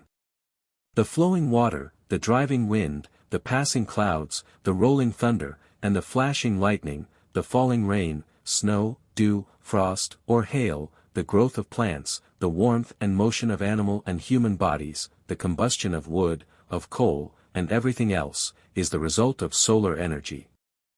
Through the process of combustion, the total amount of the vanished sunshine laid up in wood or coal may again be evolved. The force that urges forward the locomotive is simply sunshine converted into power. In 1857, Mr. Murray of London published a biography of the famous English engineer, George Stephenson, in which an interesting description of the light and heat cycle is given. On Sunday, Just when the company had returned from church and were standing on the terrace overlooking the railway station, a train rushed by leaving a long line of white steam behind. "Now," said Stevenson to Buckland, the well-known geologist, "can you tell me what power moves that train?" "Why," replied the other, "I suppose it is one of your big engines." "But what moves the engine?" "Oh, probably one of your stout Newcastle engine drivers." "What do you say to the light of the sun?" "What do you mean?" "Nothing else moves the engine," said the great engineer, "it is light which for thousands of years has accumulated in the earth, light which was inhaled by plants, that these during the time of their growth might fix the carbon, and which now, after having for thousands of years been buried in the coal beds of the earth, is again brought forth and set free to serve the great purposes of mankind, as here in the engine. The same energy of the sun takes up the water from the ocean in the form of vapor. Water would ever remain in perfect equilibrium if it were not for the action of the sun. The rays of the sun falling upon the ocean convert the water into vapor, and this vapor is taken up into the atmosphere in the form of mist. The wind gathers it together in the form of clouds and takes it across the continent. Here, through changes of temperature, it is again converted into rain or snow. Let anyone study the wonderful and beautiful forms of snowflakes or snow stars falling to the ground on a cold winter's day, and he can convince himself that one day the forms are quite different from those of the day before or of the day after, although the conditions may differ but in the very slightest degree. Nevertheless, this minute difference has sufficed to evolve these very different forms. It shows that, as Caris Stern says, each of these fugitive forms is the exact expression of a special complex relation between the moisture, motion, pressure, temperature, rarity, electrical tension, and chemical composition of the air that prevailed during their formation. With a many-sidedness of ideas, which anyone engaged in the drawing of patterns and designs for fabrics might envy, the intrinsic faculties of the simplest and most indifferent compounds we know of show themselves thus in opposition to the molding influences of the outer world. The action of the sun again converts the snow into water, and through the law of gravitation it descends from the mountains to the various rivers by which it eventually reaches the parent ocean from which it came. These cycles are all governed by a law of periodicity. Everything has periods of birth, growth, fruitage, and decline. These periods are governed by the septimal law. The law of sevens governs the days of the week, the phases of the moon, the harmonies of sound, light, heat, electricity, magnetism, and atomic structure. It governs the life of individuals and of nations, and it dominates the activities of the commercial world.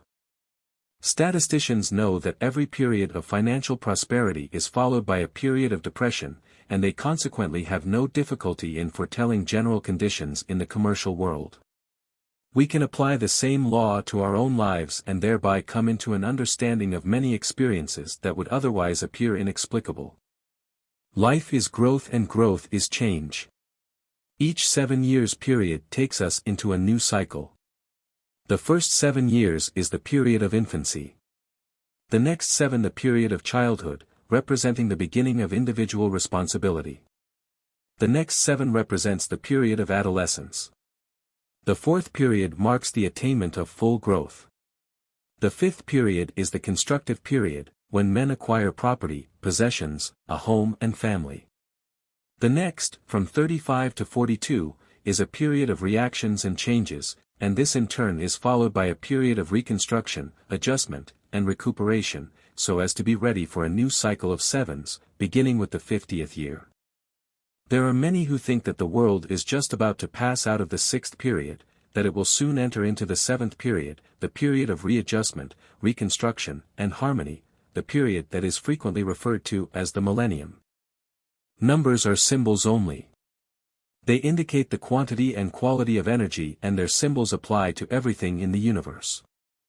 It takes 7 periods to perfect the physical manifestation of any created thing, even an idea.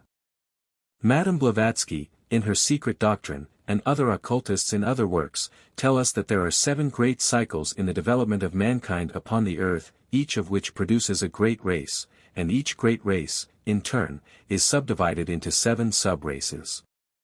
Among the various nations, these 7 creative forces of the cosmos have been identified with the rulers of the 7 sacred planets: the Sun, Moon, Mercury, Mars, Venus, Jupiter, and Saturn. The Moon changes its appearance every 7 days. It is a well-known fact that the phases of the Moon not only rule the tides and vegetation, but in the higher forms of life regulate the periodic functions of generations in general. The number 7 stands for the recognition of the oneness of the physical, mental, and spiritual being. It penetrates to the uttermost depths to reveal the mysteries of life. 7 is the key number to nature's law of cause and effect. In many ways, there is an actual, tangible, demonstrable relationship between numbers, letters, and ideas, and all are acted upon and act upon the vibrations thus induced. These vibrations are both mental and physical. Nature makes no mistakes. Her every manifestation presents some divine idea, and unwittingly our actions are made to conform to her laws. This eliminates the element of chance, and all that we are and do is the result of the action of the definite unchanging laws and their reaction to our lives. All is in accordance with the one fundamental principle of life, which is motion or vibration, and which is forever seeking equilibrium. The universe, forcibly remarks the French philosopher Pascal, is a circle whose center is everywhere and whose circumference is nowhere. As matter is endless in time or eternal, so it is no less without beginning or end in space. In its real existence it withdraws from the limitations imposed on our finite mind by the conceptions of time and space, conceptions from which it cannot free itself in thought. Whether we inquire about or investigate the extension of matter in the minutest of the greatest, we nowhere find an end or a final form, whether we call to our aid experiment or reflection. When the discovery of the microscope or the juxtaposition of magnifying glasses opened up worlds unknown before and revealed to the gaze of the investigator a fineness and minuteness of organic life and organic form elements undreamed of until then, man cherished the audacious hope of coming on the track of the final organic element, perhaps on the very basis of existence. This hope disappeared in proportion to the improvement of our instruments.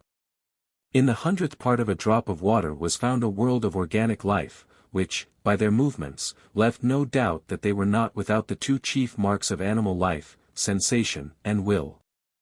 The smallest of these under the highest magnifying power are barely recognizable as to their outlines, their internal organization remains wholly unknown to us. It is also unknown to us what yet smaller forms of living things can or may exist. Shall we, asks Cotta, with yet improved instruments see the monads as giants in a dwarf world of still smaller organisms? As the microscope guides us in the world of the minute, so does the telescope direct us in the world of the vast. Here also astronomers audaciously dreamed of penetrating to the very limits of the universe, but the more they perfected their instruments, the more immeasurably did the worlds expand before their astonished gaze. The light white mists seen by the naked eye in the vault of heaven were resolved by the telescope into myriads of stars, of worlds, of suns, of planetary systems, and the earth with its inhabitants, so fondly and proudly deemed the very crown and center of existence, fell from its fancied exaltation to a mere atom moving in immeasurable space. All our experiments yield us not the slightest trace of a limit. Each increased power of the telescope only opens to our gaze new realms of stars and nebulae, which, if not consisting of galaxies of stars, are self-illuminating matter. Charles F. Haanel, The New Psychology. Chapter 2, The Law of Abundance. Thoughts are things. I hold it true that thoughts are things, they're endowed with bodies and breath and wings, and that we send them forth to fill the world with good results, or ill. That which we call our secret thought, speeds forth to earth's remotest spot, leaving its blessings or its woes, like tracks behind it as it goes. We build our future, thought by thought, for good or ill, yet know it not.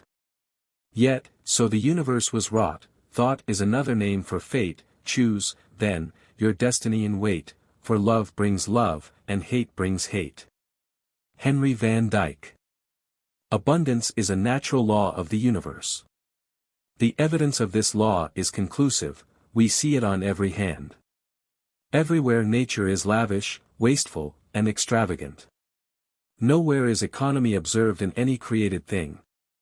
The millions and millions of trees and flowers and plants and animals and a vast scheme of reproduction where the process of creating and recreating is forever going on, all indicate the lavishness with which nature has made provision for man. That there is an abundance for everyone is evident, but that many seem to have been separated from this supply is also evident. They have not yet come into realization of the universality of all substance, and that mind is the active principle which starts causes in motion whereby we are related to the things we desire. To control circumstances, knowledge of certain scientific principles of mind action is required. Such knowledge is a most valuable asset. It may be gained by degrees and put into practice as fast as learned. Power over circumstances is one of its fruits. Health, harmony, and prosperity are assets upon its balance sheet. It costs only the labor of harvesting its great resources.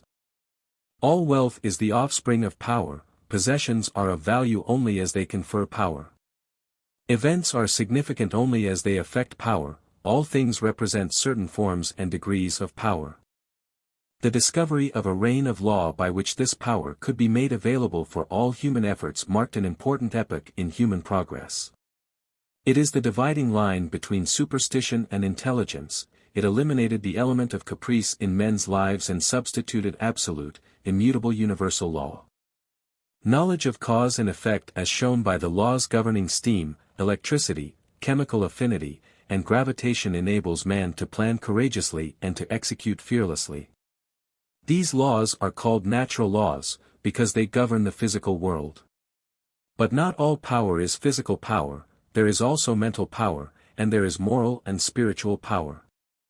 Thought is the vital force or energy that is being developed and that has produced such startling results in the last half-century, as to bring about a world which would be absolutely inconceivable to a man who existed only 50 or even 25 years ago. If such results have been secured by organizing these mental power houses in 50 years, what may not be expected in another 50 years?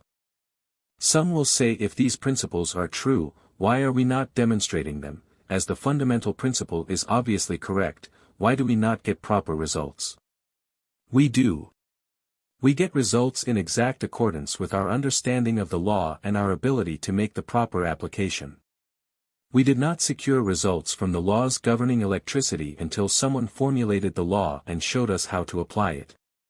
Mental action inaugurates a series of vibrations in the ether, which is the substance from which all things proceed, which in their turn induce a corresponding grosser vibration in the molecular substance until finally mechanical action is produced. This puts us in an entirely new relation to our environment, opening possibilities hitherto undreamt, and this by an orderly sequence of law which is naturally involved in our new mental attitude. It is clear, therefore, that thoughts of abundance will respond only to similar thoughts. The wealth of the individual is seen to be what he inherently is. Affluence within is found to be the secret of attraction for affluence without. The ability to produce is found to be the real source of wealth of the individual. It is for this reason that he who has his heart in his work is certain to meet with unbounded success. He will give and continually give, and the more he gives the more he will receive. Thought is the energy by which the law of attraction is brought into operation, which eventually manifests in abundance in the lives of men. The source of all power, as of all weakness, is from within. The secret of all success as well as all failure is likewise from within. All growth is an unfoldment from within. This is evident from all nature. Every plant, every animal, every human is a living testimony of this law, and the error of the ages is in looking for strength or power from without. A thorough understanding of this great law which permeates the universe leads to the acquirement of that state of mind which develops and unfolds a creative thought which will produce magical changes in life. Golden opportunities will be strewn across your path, and the power and perception to properly utilize them will spring up within you. Friends will come unbidden, circumstances will adjust themselves to changed conditions, and you will have found the pearl of greatest price. Wisdom, strength, courage, and all harmonious conditions are the result of power, and we have seen that all power is from within. Likewise every lack, limitation, or adverse circumstance is the result of weakness, and weakness is simply absence of power. It comes from nowhere, it is nothing. The remedy, then, is simply to develop power. This is the key with which many are converting loss into gain, fear into courage, despair into joy, and hope into fruition.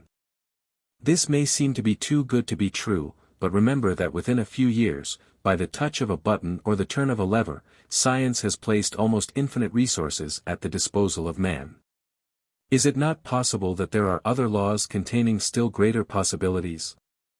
Let us see what the most powerful laws in nature are. In the mineral world, everything is solid and fixed.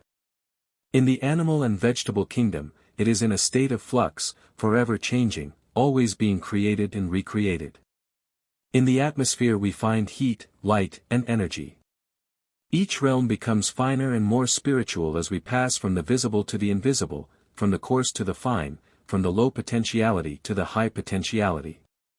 When we reach the invisible, we find energy in its purest and most volatile state.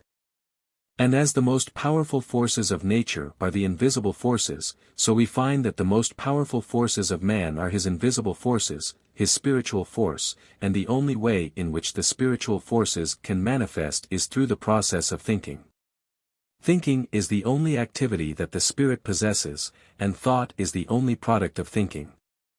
Addition and subtraction are therefore spiritual transactions, reasoning is a spiritual process, ideas are spiritual conceptions, questions are spiritual searchlights, and logic, argument, and philosophy are parts of the spiritual machinery. Every thought brings into action certain physical tissue, parts of the brain, nerve, or muscle. This produces an actual physical change in the construction of the tissue. Therefore it is only necessary to have a certain number of thoughts on a given subject in order to bring about a complete change in the physical organization of a man. This is the process by which failure is changed to success. Thoughts of courage, power, inspiration, and harmony are substituted for thoughts of failure, despair, lack, limitation, and discord, and as these thoughts, the physical tissue is changed and the individual sees life in a new light. Old things have actually passed away. All things have become new. He is born again, this time born of the Spirit. Life has a new meaning for him. He is reconstructed and is filled with joy, confidence, hope, and energy. He sees opportunities for success to which he was heretofore blind. He recognizes possibilities which before had no meaning for him. The thoughts of success with which he has been impregnated are radiated to those around him, and they in turn help him onward and upward. He attracts to him new and successful associates, and this in turn changes his environment, so that by this simple exercise of thought, a man changes not only himself, but his environment, circumstances, and conditions. You must see that we are at the dawn of a new day. That the possibilities are so wonderful, so fascinating, and so limitless as to be almost bewildering. A century ago any man with an airplane or even a Gatling gun could have annihilated a whole army equipped with the implements of warfare then in use. So it is at present. Any man with knowledge of the possibilities of modern metaphysics has an inconceivable advantage over the multitude. Mind is creative and operates through the law of attraction. We are not to try to influence anyone to do what we think he should do. Each individual has a right to choose for himself, but aside from this we would be operating under the law of force, which is destructive in its nature and just the opposite of the law of attraction. A little reflection will convince you that all the great laws of nature operate in silence and that the underlying principle is the law of attraction. It is only destructive processes, such as earthquakes and catastrophes, that employ force. Nothing good is ever accomplished in that way. To be successful, attention must invariably be directed to the creative plane, it must never be competitive. You do not wish to take anything away from anyone else, you want to create something for yourself, and what you want for yourself you are perfectly willing that everyone else should have. You know that it is not necessary to take from one to give to another, but that the supply for all is abundant. Nature's storehouse of wealth is inexhaustible, and if there seems to be a lack of supply anywhere it is only because the channels of distribution are as yet imperfect. Abundance depends upon recognition of the law of abundance. Mind is not only the creator, but the only creator of all there is. Certainly nothing can be created before we know that it can be created and then make the proper effort. There is no more electricity in the world today than there was 50 years ago, but until someone recognized that law by which it could be made of service, we received no benefit. Now that the law is understood, practically the whole world is illuminated by it.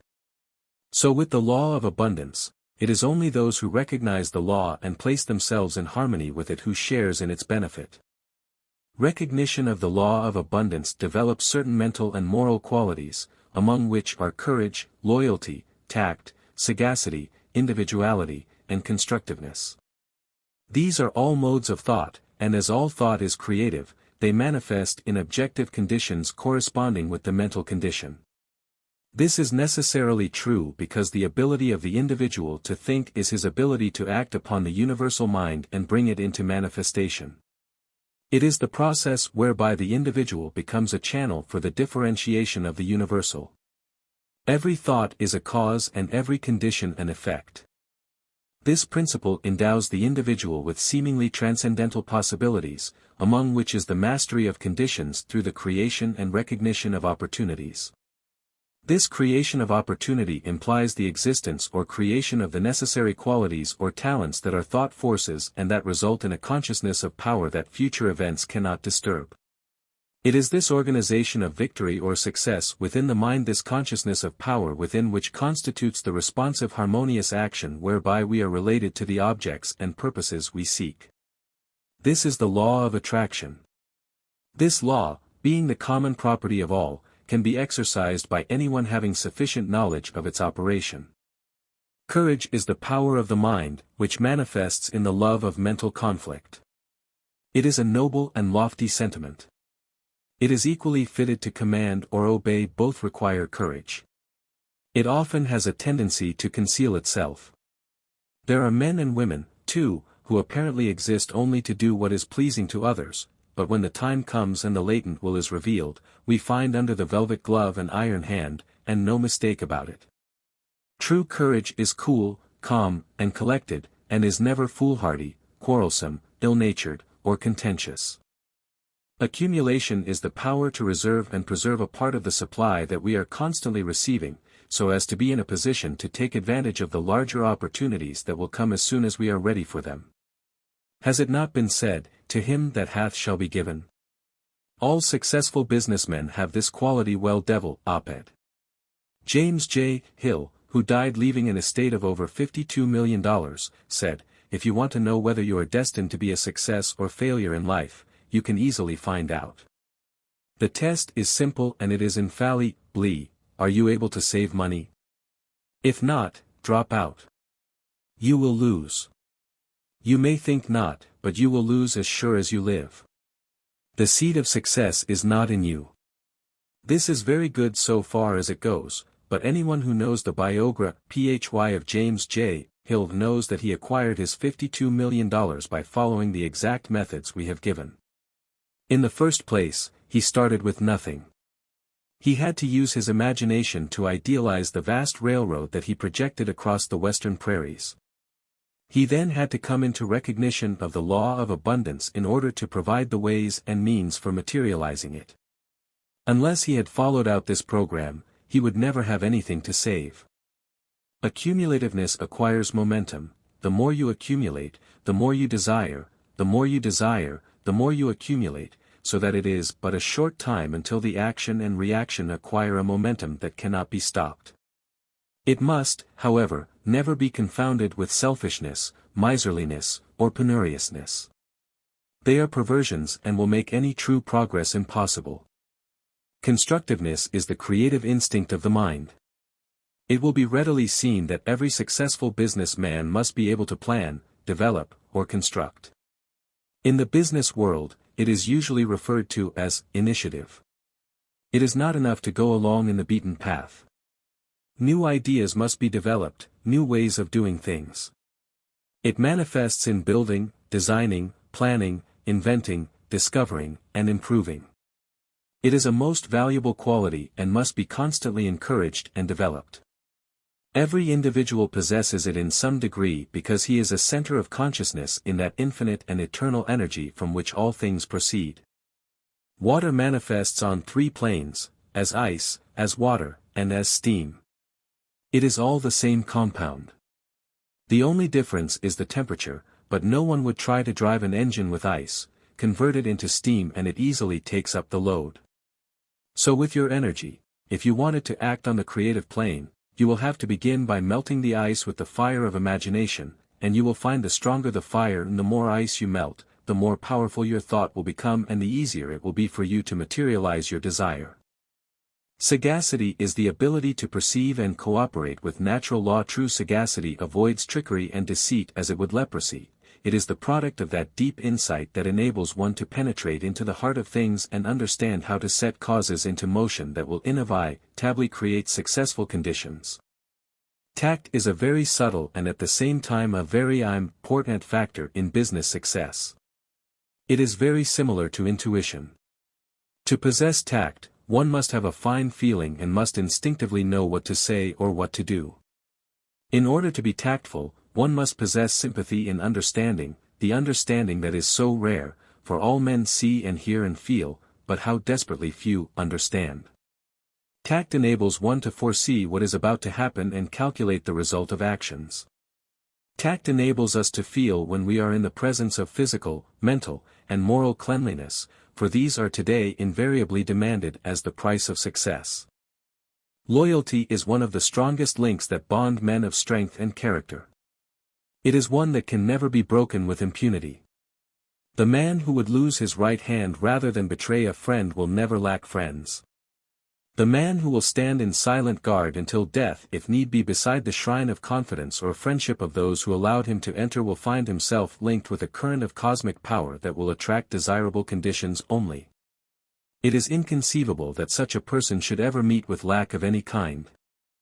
Individuality is the power to unfold our own latent possibilities, to be a law unto ourselves, to be interested in the race rather than the goal. Strong men care nothing for the flock of imitators who trot complacently behind them. They derive no satisfaction in the mere leading of large numbers or the plaudits of the mob. This pleases only petty natures and inferior minds. Individuality glories more in the unfolding of the power within than in the servility of the weakling. Individuality is a real power inherent in all, and the development and consequent expression of this power enables one to assume the responsibility of directing his own footsteps, rather than stampeding after some self-assertive bellwether. Inspiration is the art of imbibing, the art of self-realization, the art of adjusting the individual mind to that of the universal mind, the art of attaching the proper mechanism to the source of all power, the art of differentiating the formless into form, the art of becoming a channel for the flow of infinite wisdom, the art of visualizing perfection, the art of realizing the omnipresence of omnipotence. Truth is the imperative condition of all well-being. To be sure, to know the truth and to stand confidently on it, is a satisfaction beside which no other is comparable. Truth is the underlying verity, the condition precedent to every successful business or social relation. Every act not in harmony with truth, whether through ignorance or design, cuts the ground from under our feet, leads to discord, inevitable loss, and confusion, for while the humblest mind can accurately foretell the result of every correct action, the greatest and most profound and penetrating mind loses its way hopelessly and can form no conception of the result due to a departure from correct principles. Those who establish within themselves the requisite elements of true success have established confidence, organized victory, and it only remains for them to take such steps from time to time as the newly awakened thought force will direct, and herein rests the magical secret of all power. Less than 10% of our mental processes are conscious, the other 90% are subconscious and unconscious, so that he who would depend on his conscious thought alone for results is less than 10% efficient. Those who are accomplishing anything worthwhile are those who are enabled to take advantage of this greater storehouse of mental wealth. It is in the vast domain of the subconscious mind that great truths are hidden, and it is here that thought finds its creative power, its power to correlate with its object, to bring out of the unseen the seen. Those familiar with the laws of electricity understand the principle that electricity must always pass from a higher to a lower potentiality and can therefore make whatever application of the power they desire. Those not familiar with this law can effect nothing, and so with the law governing in the mental world. Those who understand that mind penetrates all things, is omnipresent, and is responsive to every demand, can make use of the law and can control conditions, circumstances, and environment. The uninformed cannot use it because they do not know it. The fruit of this knowledge is, as it were, a gift of the gods. It is the truth that makes men free. Not only free from every lack and limitation, but free from sorrow, worry, and care. Is it not wonderful to realize that this law is no respecter of persons, that it makes no difference what your habit of thought may be, and that the way has been prepared? With the realization that this mental power controls and directs every other power that exists, that it can be cultivated and developed, and that no limitation can be placed upon its activity, it will become apparent that it is the greatest fact in the world, the remedy for every ill, the solution for every difficulty, the gratification for every desire. In fact, that it is the Creator's magnificent provision for the emancipation of mankind. Charles Haanel, The New Psychology. Chapter 7, The Creative Process. There is nothing truer than that the quality of thought which we entertain correlates certain externals in the outside world. This is the law from which there is no escape. And it is this law, this correlative of the thought with its object, that from time immemorial has led the people to believe in special providence. Williams. The chemist produces nothing of value, nothing which can be converted into cash. We are not interested. But, fortunately, the chemist in this case produces an article that has the highest cash value of any article known to man. He provides the one thing which all the world demands, something which can be realized upon anywhere, at any time. It is not a slow asset, on the contrary, its value is recognized in every market. The product is thought, thought rules the world, thought rules every government, every bank, every industry, every person and everything in existence, and is differentiated from everything else, simply and only because of thought. Every person is what he is because of his method of thinking, and men and nations differ from each other only because they think differently. What then is thought? Thought is the product of the chemical laboratory possessed by every thinking individual. It is the blossom, the combined intelligence that is the result of all previous thinking processes. It is the fruit and contains the best of all that the individual has to give. There is nothing material about a thought, and yet no man would give up his ability to think for all the gold in Christendom. It is therefore of more value than anything which exists. As it is not material, it must be spiritual. Here then is an explanation of the wonderful value of thought. Thought is a spiritual activity. In fact, it is the only activity which the spirit possesses. Spirit is the creative principle of the universe.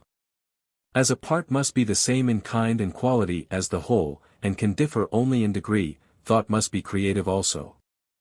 The ancients felt that every piece of sculpture was the embodiment of an idea or sentiment and was produced on the principle that there is a perfect correspondence between mental states and physical expression. We of the present day recognize that there is a direct correspondence between mental states and the condition of the human body, and that knowledge has been so formulated that we now know that every condition is an effect and this effect is a result of a cause that had its origin in an idea. Modern science is now directing attention to the fact that ideas are also responsible for every form of wealth and its distribution.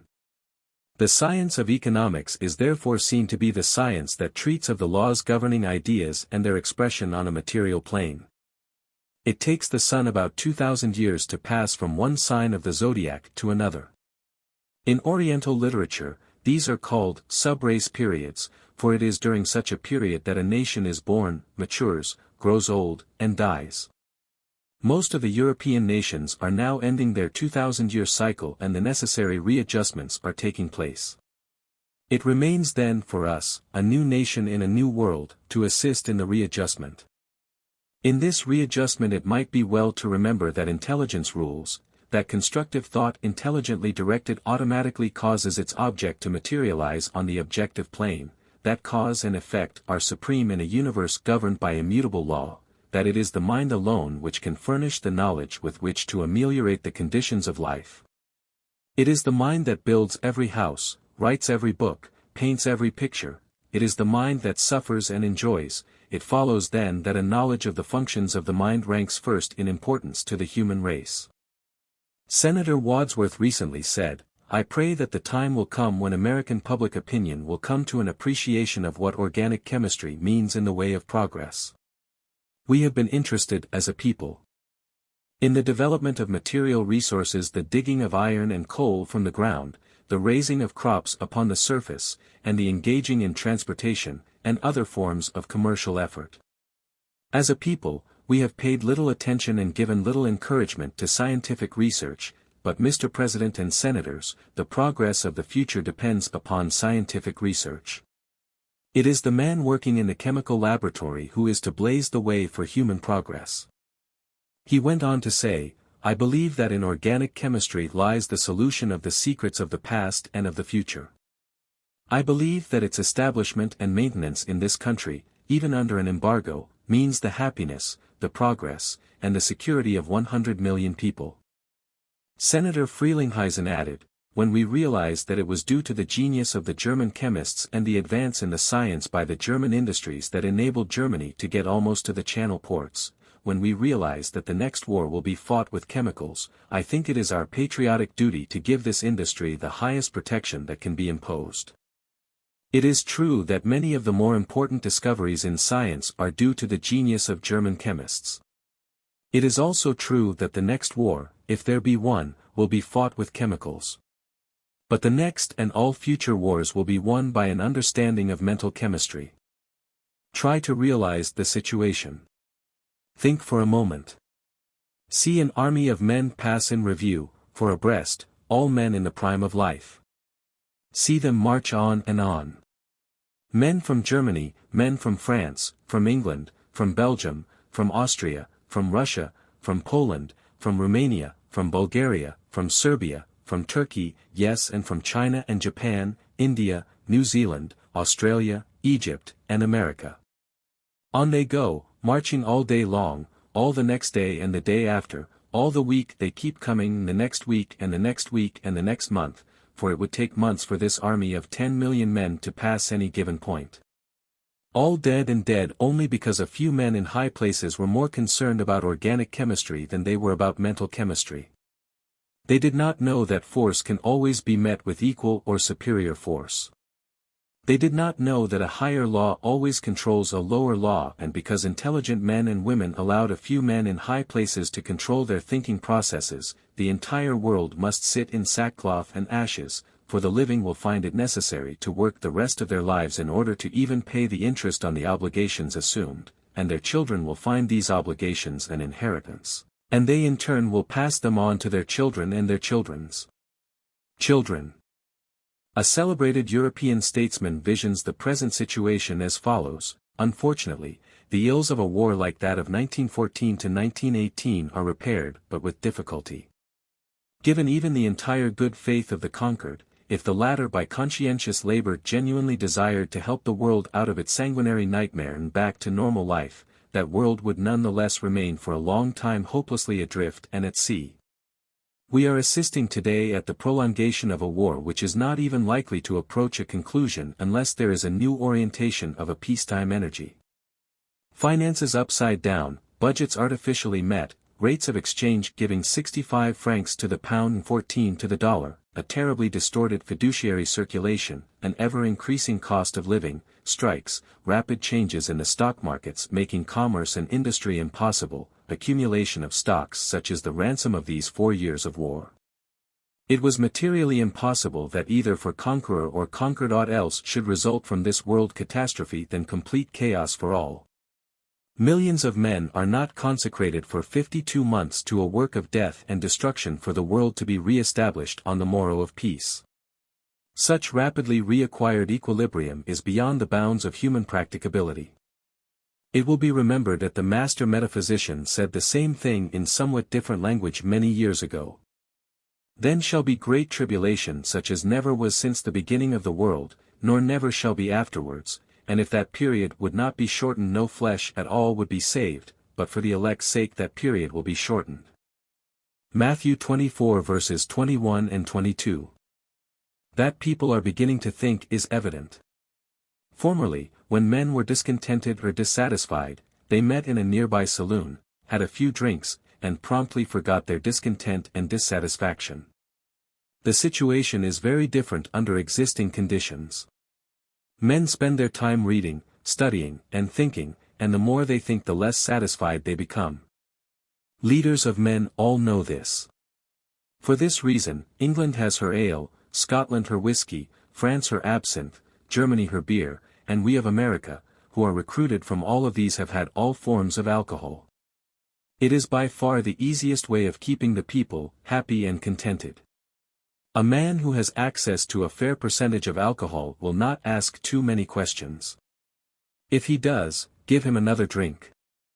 This method of reducing the citizens of a country to a kind of idiotic servility has the additional advantage in that it produces enormous revenues that may be used for reducing them to economic slavery as well as spiritual slavery, for the man who cannot think has but small prospect of ever coming into any understanding of spiritual truth.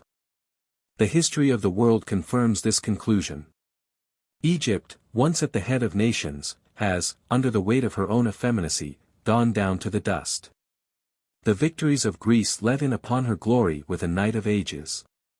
And Rome, whose iron foot trod down the nations and shook the earth, witnessed in her latter days faintness of heart and the shield of the mighty Vili cast away. 10 years ago, the securities of German corporations sold side by side with those of England and America. No one dreamed that they were not absolutely safe. The municipal bonds of any large German city sold freely on a 4% basis in London, Paris, and New York. The mark was as stable as the dollar or pound sterling. The interest is still being paid upon these securities and the principal will be paid at maturity, but in money that is hardly worth the paper it is printed upon, and so the conservative German investor, the man who made only safe investments, who was careful to buy only first mortgage bonds that yielded not more than 4 or 5%, is practically penniless. But as a compensation he can reflect that a liberal government allowed the people to have plenty of beer, and when men have plenty of beer they will unlikely be glad to let someone else do the thinking for them. For the use of beer is not calculated to produce deep, clear, sustained, or logical thought. Thousands and tens of thousands of American citizens are slowly and painfully creating a fund that they hope will protect them in the days to come.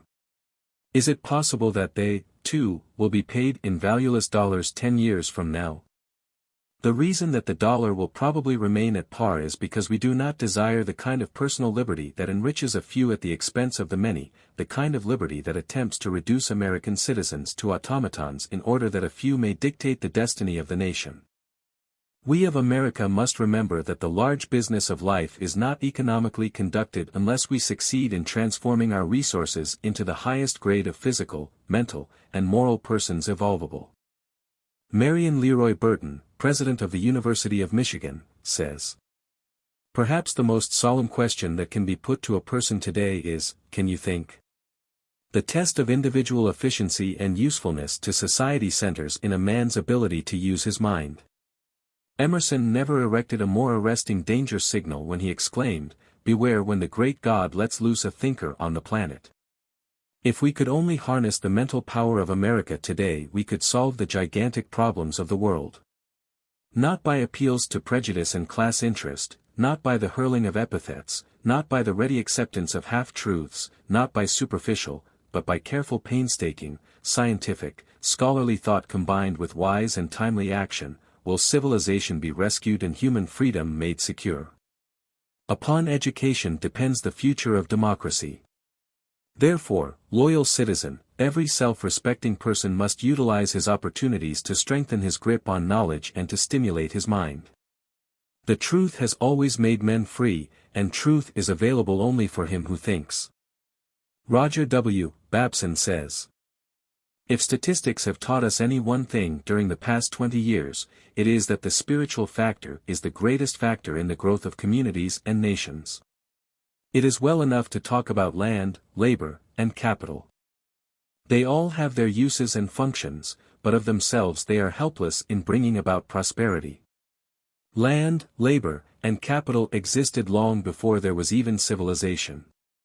Many great nations, such as Babylon, Persia, Egypt, Greece, Rome, and even Spain, have possessed land, labor, and capital in abundance, but fell for want of this far more important quality, the spiritual factor. I'm looking out of my window at the highway where a man is at work with a pick. The highway is the land, the man is the labor, and the pick is the capital. This is a perfect illustration of land, labor, and capital, but it also illustrates that such a combination can be used either to destroy or to construct, to break up the road or to repair the road. The man can use the pick to make the ruts and holes deeper or to fill them up. It all depends upon the purpose, the motive, and the desire of man. Purpose, motive, and desire are spiritual factors and are all important.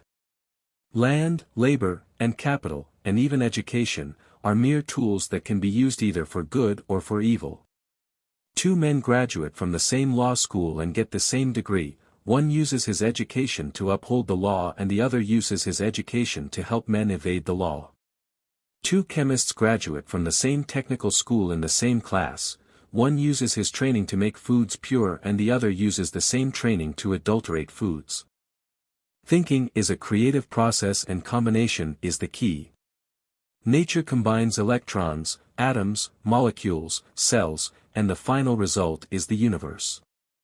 In the field of human endeavor, all progression, development, and achievement is the result of following the lesson learned from nature, and man has risen step by step from the primitive brute state to his present position of mastership by combining, uniting, and relating thoughts, things, and forces. In the domain of science and invention, in the realm of art, literature, and business, in every department of human activity, by combining the common, the usual, the known, man has unveiled and discovered the uncommon, the unusual, the unknown. Man has progressed rapidly in spite of the fact that the method pursued in finding out new combinations was used unconsciously and unsystematically. In order to eliminate accident and chance, there must be employed a scientific method applied consciously and systematically, exhaustively, earnestly, honestly, continuously, resulting in greater success, more wonderful discoveries, more numerous and astounding inventions. Every time we breathe, we take into our lungs not only air, but spirit or prana, the breath of life. Every element in the material world is in every breath we take. From these elements, the cabbage takes what it wants to form cabbage. From these same elements, the apple tree forms and colors an apple, and the rose from these elements produces, colors, and perfumes a rose. Surely it was intended that man should know as much as the cabbage, the apple, or the rose about handling these elements. There is one universal substance out of which all things are formed, and the difference between flesh, vegetable, stone, iron, and glass is the difference in the vibration or motion of these particles of substance as they are brought together and act and react upon one another. Form is the expression of spirit, mind, life, and energy. The human brain is the finest, most vibrant vehicle on this plane of existence, and thus it has power to control all things. When we think or concentrate along any particular line, we start a train of causation, and if our thought is sufficiently concentrated and kept continuously in mind, what happens? There is only one thing that can happen. Whatever the vision we have, the imagination we have, the image is accepted by the universal intelligence expressing through the cells of our physical body and environment, and these cells send out their calls into the great formless energy for the material that corresponds with the image and harmonizes in its vibration with it. If the image is for success along any particular line or fear of a particular thing, we call the atoms from out of the formless energy which make for the success or the thing we fear, and thus we relate with conditions according to the energy created through the instrumentality of the human mind. Thought acts upon the body or environment subconsciously. The New York Times tells how the same result is being accomplished by the government by the use of mechanical means. The subject of the article is, How Skill is Gained in Sleep. Wise folk will refrain from expressing either amusement or incredulity when they read about the discovery at the government station near Pensacola that students in the radio school conducted there are gaining speed otherwise unattainable in the receiving of code radio from rapidly transmitted messages heard by them through instruments strapped to their ears when they go to bed. Why the expectation of getting the message does not keep them awake is a little mysterious, but go to sleep they do before taking these strange lessons, and discoveries made in the last 20 years in the domain of the unconscious or subconscious are sufficient to account for the possibility if teaching in this way. After all, whether it can be done or not is a matter of fact to be determined by experience. According to the officials at the station, the thing has been done and now has become a routine procedure. The subconscious part of the brain possesses many remarkable abilities, some of which long have been known, though unrecognized for what they are, while others are coming to light almost daily as the investigations of the psychologists go on. Not a few familiar activities are performed really well only after we have ceased to do them by conscious effort. The skilled typist leaves the finding of the keys entirely as it seems to her fingers, and the piano player does the same thing. The driver of a motor car who has to think what to do when an emergency arises is a dangerous person to ride with. To be safe he must do the right thing automatically, it used to be said, but now his efficiency is ascribed to the training which his subconscious has received. As the subconscious never sleeps and never forgets, the teaching it receives has lasting effects, and there is no reason why such teaching should not be direct and intentional rather than indirect and unintentional, or at least unrealized, as it has been in the past. If radio operators can attain by practice in receiving code messages while asleep a skill that is beyond their reach when all their practicing is done while awake, it seems more than probably that instruction for other purposes can be given in the same way. Thence the humorist presumably will imagine and describe schools and colleges where both teachers and pupils do all their mental labor after they have gone to bed and put the lights out. The fact, however, that a theory can be reduced to an absurdity by pushing it to its logical extremity does not prove the theory unsound when its application is kept within reasonable bounds. Anybody who under expert guidance makes a list of the number of tasks he daily entrusts with entire confidence to his subconscious powers will be surprised at their number. They begin with the beating of the heart and the drawing of the breath, and they go on to decide as to which hand shall be extended for shaking when we meet a friend and into which pocket we shall reach to get a knife or a pencil. The difference between ability and inability to swim is a mystery to the conscious mind, for no swimmer can tell what he does after he learns that is different from what he did before that art was gained. But the subconscious knows and makes an easy job of what a little before was an impossibility. Charles Haanel, The New Psychology. Chapter 8, Vibration. We may divide thinkers into those who think for themselves and those who think through others. The latter are the rule and the former the exception. The first are original thinkers in a double sense, and egoists in the noble meaning of the word. It is from them only that the world learns wisdom. For only the light which we have kindled in ourselves can illuminate others. Schopenhauer. Before any environment, harmonious or otherwise, can be created, action of some kind is necessary, and before any action is possible, there must be thought of some kind, either conscious or unconscious, and as thought is a product of mind, it becomes evident that mind is the creative center from which all activities proceed. It is not expected that any of the inherent laws that govern the modern business world as it is at present constituted can be suspended or repealed by any force on the same plane, but it is axiomatic that a higher law may overcome a lower one. Tree life causes the sap to ascend, not by repealing the law of gravity, but by surmounting it. The naturalist who spends much of his time in observing visible phenomena is constantly creating power in that portion of his brain set apart for observation. The result is that he becomes very much more expert and skillful in knowing what he sees and grasping an infinite number of details at a glance than his unobserving friend. He has reached this facility by exercise of his brain. He deliberately chose to enlarge his brain power in the line of observation, so he deliberately exercised that special faculty over and over with increasing attention and concentration. Now we have the result, a man learned in the lore of observation far above his fellow, or, on the other hand, one can by stolid inaction, allow the delicate brain matter to harden and ossify until his whole life is barren and fruitless. Every thought tends to become a material thing.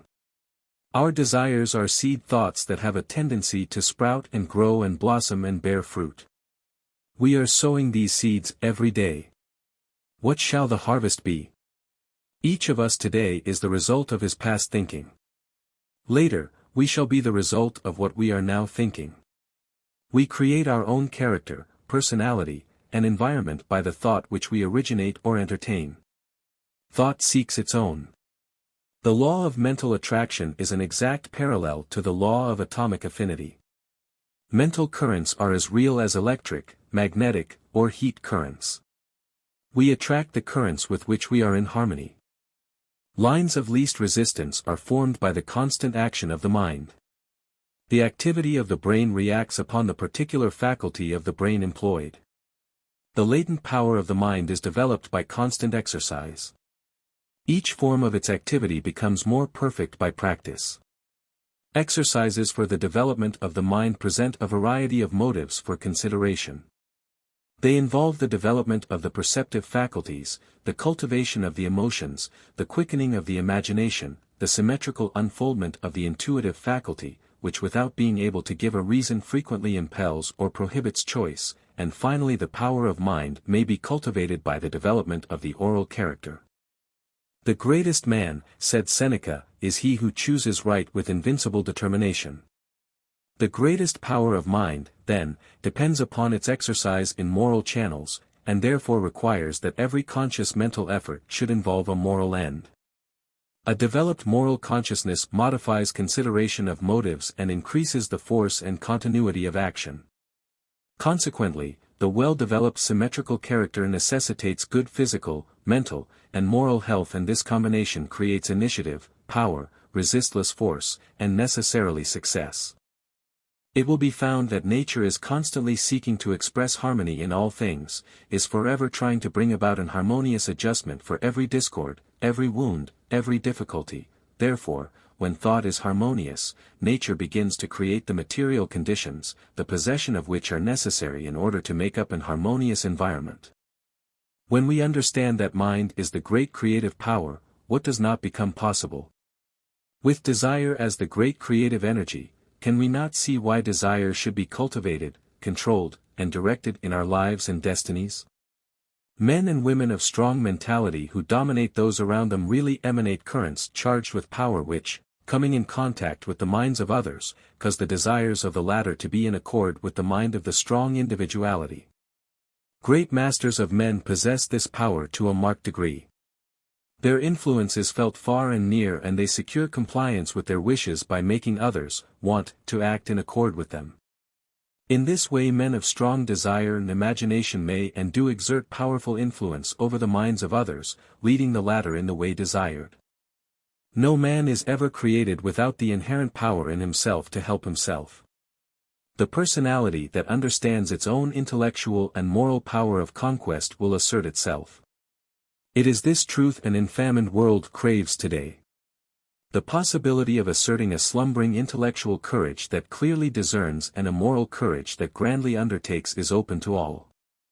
There is a divine potency in every human being. We speak of the sun as rising and setting, though we know that this is simply an appearance of motion. To our senses, the earth is apparently standing still, and yet we know it is revolving rapidly. We speak of a bell as a sounding body, yet we know that all that the bell can do is to produce vibrations in the air. When these vibrations come at the rate of 16 a second, they cause a sound to be heard in the mind. It is possible for the mind to hear vibrations up to the rate of 38,000 a second. When the number increases beyond this, all is silence again. So that we know that the sound is not in the bell. It is in our own mind. We speak and even think of the sun as giving light, yet we know it is simply giving forth energy that produces vibrations in the ether at the rate of 400 trillion a second, causing what are termed light waves, so that we know that what we call light is simply a mode of motion, and the only light existent is the sensation caused in the mind by the motion of these waves. When the number of vibrations increases, the light changes in color, each change in color being caused by shorter and more rapid vibrations, so that although we speak of the rose as being red, the grass as being green, or the sky as being blue, we know that these colors exist only in our minds and are the sensations experienced by us as the result of the vibrations of light. When the vibrations are reduced below 400 trillion a second, they no longer affect us as light, but we experience the sensation of heat. So we have come to know that appearances exist for us only in our consciousness. Even time and space become annihilated, time being but the experience of succession, there being no past or future except as a thought relation to the present. In the last analysis, therefore, we know that one principle governs and controls all existence. Every atom is forever conserved, whatever is parted with must inevitably be received somewhere. It cannot perish and it exists only for use. It can go only where it is attracted and therefore required. We can receive only what we give and we may give only to those who can receive, and it remains with us to determine our rate of growth and the degree of harmony that we shall express. The laws under which we live are designed solely for our advantage. These laws are immutable and we cannot escape from their operation.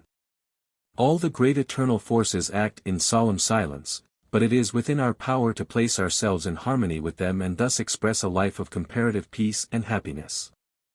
Difficulties, inharmonies, and obstacles indicate that we are either refusing to give out what we no longer need or refusing to accept what we require. Growth is attained through an exchange of the old for the new, of the good for the better. It is a conditional or reciprocal action, for each of us is a complete thought entity and the completeness makes it possible for us to receive only as we give. We cannot obtain what we lack if we tenaciously cling to what we have. The principle of attraction operates to bring to us only what may be to our advantage. We are able to consciously control our conditions as we come to sense the purpose of what we attract and are able to extract from each experience only what we require for our further growth. Our ability to do this determines the degree of harmony or happiness we attain. The ability to appropriate what we require for our growth continually increases as we reach higher planes and broader visions, and the greater our ability to know what we require, the more certain we shall be to discern its presence, to attract it, and to absorb it. Nothing may reach us except what is necessary for our growth. All conditions and experiences that come to us do so for our benefit. Difficulties and obstacles will continue to come until we absorb their wisdom and gather from them the essentials of further growth. That we reap what we sow is mathematically exact. We gain permanent strength exactly to the extent of the effort required to overcome our difficulties. The inexorable requirements of growth demand that we exert the greatest degree of attraction for what is perfectly in accord with us. Our highest happiness will be best attained through our understanding of and conscious cooperation with natural laws. Our mind forces are often bound by the paralyzing suggestions that come to us from the crude thinking of the race and which are accepted and acted upon without question. Impressions of fear, of worry, of disability, and of inferiority are given us daily. These are sufficient reasons in themselves why men achieve so little, why the lives of multitudes are so barren of results, while all the time there are possibilities within them which need only the liberating touch of appreciation and wholesome ambition to expand into real greatness. Women, perhaps even more than men, have been subject to these conditions. This is true because of their finer susceptibilities, making them more open to thought vibrations from other minds, and because the flood of negative and repressive thoughts has been aimed more especially at them. But it is being overcome. Florence Nightingale overcame it when she rose in the Crimea to heights of tender sympathy and executive ability previously unknown among women. Clara Barton, the head of the Red Cross, overcame it when she wrought a similar work in the armies of the Union. Jenny Lind overcame it when she showed her ability to command enormous financial rewards while at the same time gratifying the passionate desire of her nature and reaching the front rank of her day in musical art. And there is a long list of women singers, philanthropists, writers, and actresses who have proved themselves capable of reaching the greatest literary, dramatic, artistic, and sociological achievement. Women as well as men are beginning to do their own thinking. They have awakened to some conception of their possibilities. They demand that if life holds any secrets, these shall be disclosed. At no previous time has the influence and potency of thought received such careful and discriminating investigation. While a few seers have grasped the great fact that mind is the universal substance, the basis of all things, never before has this vital truth penetrated the more general consciousness. Many minds are now striving to give this wonderful truth definite utterance.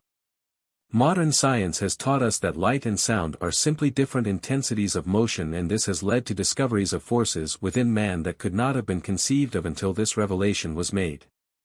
A new century has dawned, and now standing in its light man sees something of the vastness of the meaning of life, something of its grandeur. Within that life is the germ of infinite potencies. One feels convinced that man's possibility of attainment cannot be measured, that boundary lines to his onward march are unthinkable. Standing on this height, he finds that he can draw new power to himself from the infinite energy of which he is a part. Some men seem to attract success, power, wealth, and attainment with very little conscious effort, others conquer with great difficulty, still others fail altogether to reach their ambitions, desires, and ideals. Why is this so?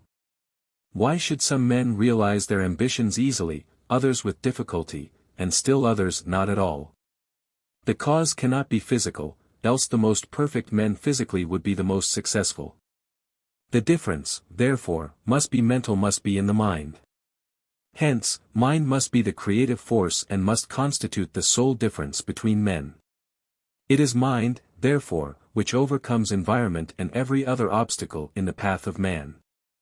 When the creative power of thought is fully understood, its effect will seem to be marvelous. But such results cannot be secured without proper application, diligence, and concentration. The laws governing in the mental and spiritual world are as fixed and infallible as in the material world. To secure the desired results, then, it is necessary to know the law and to comply with it. A proper compliance with the law will be found to produce the desired result with invariable exactitude. Scientists tell us that we live in the universal ether. This is formless of itself, but it is pliable and forms about us, in us, and around us according to our thought and word. We set it into activity by that which we think. Then that which manifests to us objectively is that which we have thought or said. Thought is governed by law. The reason we have not manifested more faith is because of lack of understanding. We have not understood that everything works in exact accordance with definite law. The law of thought is as definite as the law of mathematics, or the law of electricity, or the law of gravitation. When we begin to understand that happiness, health, success, prosperity, and every other condition or environment are results, and that these results are created by thinking, either consciously or unconsciously, we shall realize the importance of a working knowledge of the laws governing thought. Those coming into a conscious realization of the power of thought find themselves in possession of the best that life can give. Substantial things of a higher order become theirs, and these sublime realities are so constituted that they can be made tangible parts of daily personal life. They realize a world of higher power and keep that power constantly working. This power is inexhaustible and limitless, and they are therefore carried forward from victory to victory. Obstacles that seem insurmountable are overcome, enemies are changed to friends, conditions are overcome, elements transformed, and fate is conquered. The supply is inexhaustible and the demand can be made along whatever lines we may desire. This is the mental law of demand and supply. Our circumstances and environment are formed by our thoughts. We have, perhaps, been creating these conditions unconsciously. If they are unsatisfactory, the remedy is to consciously alter our mental attitude and see our circumstances adjust themselves to the new mental condition. There is nothing strange or supernatural about this. It is simply the law of being. The thoughts that take root in the mind will certainly produce fruit after their kind. The greatest schemer cannot gather grapes of thorns or figs of thistles. To improve our conditions we must first improve ourselves. Our thoughts and desires will be the first to show improvement. To be in ignorance of the laws of vibration is to be like a child playing with fire or a man manipulating powerful chemicals without knowledge of their nature and relations. This is universally true because mind is the one great cause that produces all conditions in the lives of men and women. Of course, mind creates negative conditions just as readily as favorable conditions, and when we consciously or unconsciously visualize every kind of lack, limitation, and discord, we create these conditions. This is what many are unconsciously doing all the time. This law, as well as every other law, is no respecter of persons, but is in constant operation and is relentlessly bringing to each individual exactly what he has created. In other words, whatever a man soweth, that shall he also reap. Arthur Brisbane says, thoughts and its work include all achievements of man. Compare spirit and thought to the genius of the musician and the sound that issues from the musical instrument.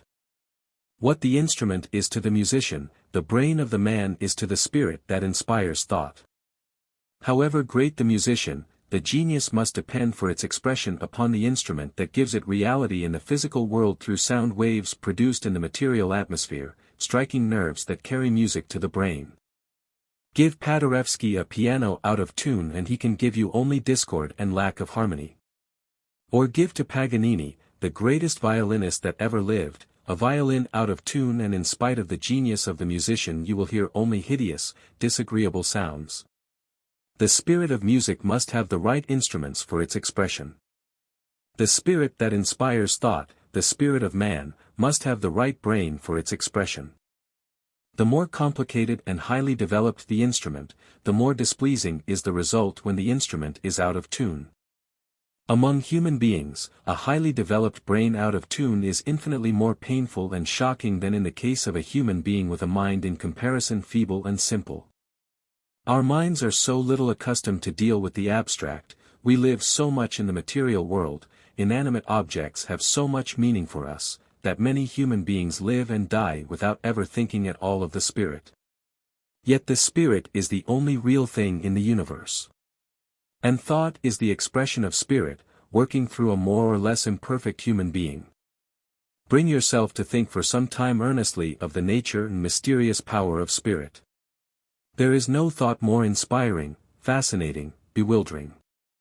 Consider the falls of Niagara with their tremendous power, the vast moving machinery, the cities that are lighted, the blazing streets, the moving cars, all due apparently to the power in Niagara.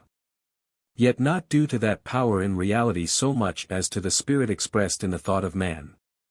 It was the spirit that harnessed Niagara. It was spirit that transferred the power of the falls to distant cities. Yet that spirit has neither shape nor weight, size nor color, taste nor smell. You ask a man, what is the spirit, and he must answer that it is nothing, since it occupies no space and cannot be seen or felt. And yet he must answer also that the spirit is everything. The world only exists as it is because we see it in the eyes of the spirit. The optic nerve takes a picture, sends it to the brain, and the spirit sees the picture. It was spirit acting on the brain of Columbus and through him upon others that brought the first ship to America. It is the spirit working and expressing itself through the thought of brains more and more highly developed that has gradually brought man from his former condition of savagery to his present comparative degree of civilization. And that same spirit, working in future ages through brains infinitely more superior to any that we can now conceive, will establish real harmony on this planet. Yet you know that spirit exists and that it is you, and that except for that spirit that animates you, picks you up when you fall, inspires you in success, and comforts you in failure and misfortune, there would be nothing at all in this life, and you would not be different from one of the stones in the field or some of the dummies that the tailor sets in front of his store. Compare the spirit and the material world as you see it with the genius that dwells in the brain of the great painter and the works that the painter has to do. Every statue, painting, and church that Michelangelo created already existed in his spirit. But the spirit could not be content with that existence. It had to visualize itself, it had to see itself created. The spirit really lives completely only when it sees itself reflected in the material world. All the mother love is in the spirit of woman. But it has complete existence only when the mother holds the child in her arms and sees in reality in flesh and blood the being that she loves and has created. The achievements of the greatest men are all locked up within them from the first, but the spirit of such men can reach full realization only when the spirit, acting through the brain and expressing itself through thought, created the work. We know that all useful work is the result of sound thought. If we realize that thought itself is the expression of the spirit, we are moved by a sense of duty to give to that spirit the best possible expression of which we are capable, the best chance that it can have, dwelling in imperfect bodies and speaking through imperfect minds such as those we possess.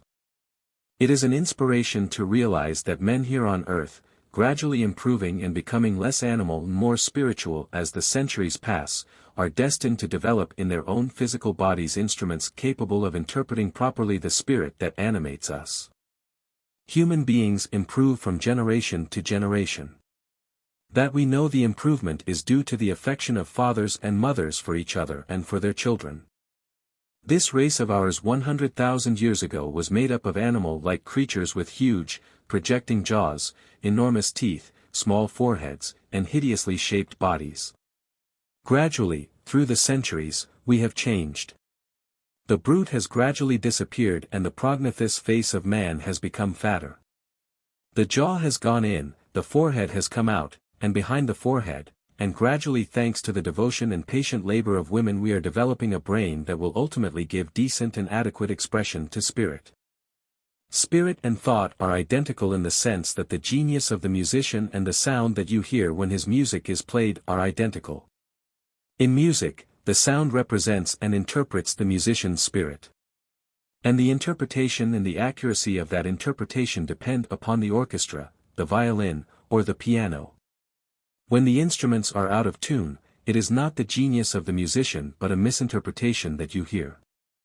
And with our human brains, most of them out of tune, most of them incapable of expressing anything but the merest, faintest reflection of true spiritual life, there is as yet very little harmony.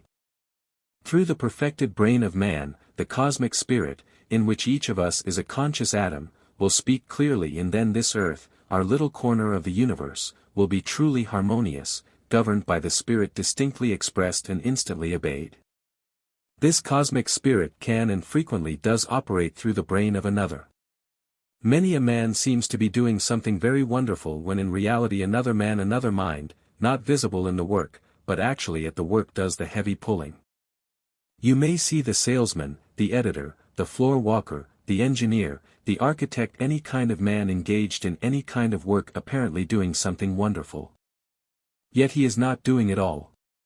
An unseen power, another man, another brain, perhaps some little man with a small body and a big head who keeps out of sight is doing the work. Every one of us without exception is pulled along or pushed ahead by some force unseen.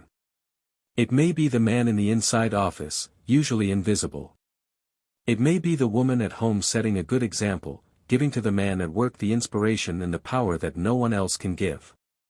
It may be the paternal affection, enabling a man to do for a child what he could not possibly do for himself. Very often the power is one that has long disappeared from the earth, a father or mother whose energy and inspiration persists and does in the life of the son at work what the man could never have accomplished of his own accord. Cause and effect is as absolute and undeviating in the hidden realm of thought as in the world of visible and material things. Mind is the master weaver, both of the inner garment of character and the outer garment of circumstance. James Allen. Charles Haanel, The New Psychology. Chapter 9, Causation. Universal intelligence leaves its source to become embodied in material forms through which it returns to its source. Mineral life animated by electromagnetism is the first step of intelligence upward, toward its universal source. Universal energy is intelligent, and this involuntary process by which matter is built up is an intelligent process of nature that has for its specific purpose the individualization of her intelligence. Stockwell says, "The basis of life and consciousness lies back of the atoms and may be found in the universal ether." Hemstreet says, "Mind in the ether is no more unnatural than mind in flesh and blood." Stockwell says, "The ether is coming to be apprehended as an immaterial super-physical substance, filling all space, carrying in its infinite, throbbing bosom the specks of aggregated dynamic force called worlds. It embodies the ultimate spiritual principle and represents the unity of those forces and energies from which spring as their source all phenomena physical, mental, and spiritual as they are known to man." D'Albert in his great work on the ether says, "Besides the function of energy and motion, the ether has other inherent properties out of which can emerge, under proper circumstances, other phenomena, such as life or mind or whatever may be in the substratum. The microscopic cell, a minute speck of matter that is to become man, has in it the promise and germ of mind. May we not draw the inference that the elements of mind are present in those chemical elements carbon, oxygen, hydrogen, nitrogen, sulfur, phosphorus, sodium, potassium, chlorine that are found in the cell? Not only must we do so, but we must go further, since we know that each of these elements and every other is built up of one invariable unit, the electron, and we must therefore assert that mind is potential in the unit of matter, the electron itself. Atoms of mineral matter are attracted to each other to form aggregates or masses. This attraction is called chemical affinity. Chemical combinations of atoms are due to their magnetic relations to each other. Positive atoms will always attract negative atoms. The combination will last only so long as a still more positive force is not brought to bear on it to break it apart. Two or more atoms brought into combination form a molecule, which is defined as the smallest particle of a substance that can maintain its own identity. Thus, a molecule of water is a combination of two atoms of hydrogen and one atom of oxygen, H20. In building a plant, nature works with colloid cells rather than with atoms, for she has built up the cell as an entity just as she built the atom and the molecule as entities with which to work in mineral substance. The vegetable cell has power to draw to itself from earth, air, and water whatever energies it needs for its growth. It therefore draws from mineral life and dominates it. When vegetable matter is sufficiently refined to be receptive to still more of the universal intelligent energy, animal life appears. The plant cells have now become so plastic that they have additional capacities, those of individual consciousness, and also additional powers, those of sensational magnetism. It draws its life forces from both mineral and plant life and therefore dominates them. The body is an aggregate of cells animated by the spiritual magnetic life that tends toward organizing these cells into communities, and these communities into coordinated bodies that will operate the entire mass of the body as a conscious entity able to carry itself from one place to the other. Atoms and molecules and their energies are now subordinated to the welfare of the cell. Each cell is a living, conscious entity capable of selecting its own food, of resisting aggression, and of reproducing itself. As each cell has its individual consciousness, intuition, and volition, so each federated group of cells has a collective individual consciousness, intuition, and volition. Likewise, each coordinated group of federations, until the entire body has one central brain where the great coordination of all the brains takes place. The body of an average human being is composed of some 26 trillions of cells. The brain and the spinal cord by themselves consist of some 2 billion cells. The biogenic law proves that every vertebrate, like every other animal, evolves from a single cell. Even the human organism, according to Haeckel, is at first a simple nucleated globule of plasma about 1.125 inches in diameter, barely visible to the naked eye as a tiny point. The ovum transmits to the child by heredity the personal traits of the mother, the sperm cell those of the father, and this hereditary transmission extends to the finest characteristics of the soul as well as the body. What is plasm? What is this mysterious living substance that we find everywhere as the material foundation of the wonders of life? Plasm or protoplasm is, as Huxley rightly said, the physical basis of organic life. To speak more precisely, it is a chemical compound of carbon that alone accomplishes the various processes of life. In its simplest form, the living cell is merely a soft globule of plasm containing a former nucleus. As soon as it is fertilized, it multiplies by division and forms a community or colony of many special cells. These differentiate themselves, and by their specialization or modification, the tissues that compose the various organs are developed. The developed, many-celled organisms of man and all higher animals resemble a social, civil community, the numerous single individuals of which are developed in various ways, but were originally only simple cells of one common structure. All life on this earth, as Dr. Butler points out in How the Mind Cures, began in the form of a cell that consisted of a body animated by a mind. In the beginning and long afterward, the animating mind was the one we now call the subconscious. But as the forms grew in complexity and produced organs of sense, the mind threw out an addition, forming another part, the one we now call the conscious. While at first all living creatures had but one guide that they must follow in all things, this later addition to mind gave the creature a choice. This was the formation of what has been termed free will. Each cell is endowed with an individual intelligence that helps it carry on, as by a miracle, its complex labors. The cell is the basis of man, and this fact must be constantly borne in mind in dealing with the wonders of mental chemistry. As a nation is made up of a large number of living individuals, so the body is made up of a large number of living cells. The citizens of a country are engaged in varied pursuits, some in the work of production, in field, forest, mine, factory, some in the work of distribution, in transportation, in warehouse, store, or bank, some in the work of regulation, in legislative halls, on the bench, in the executive chair, some in the work of protection, soldiers, sailors, doctors, teachers, preachers.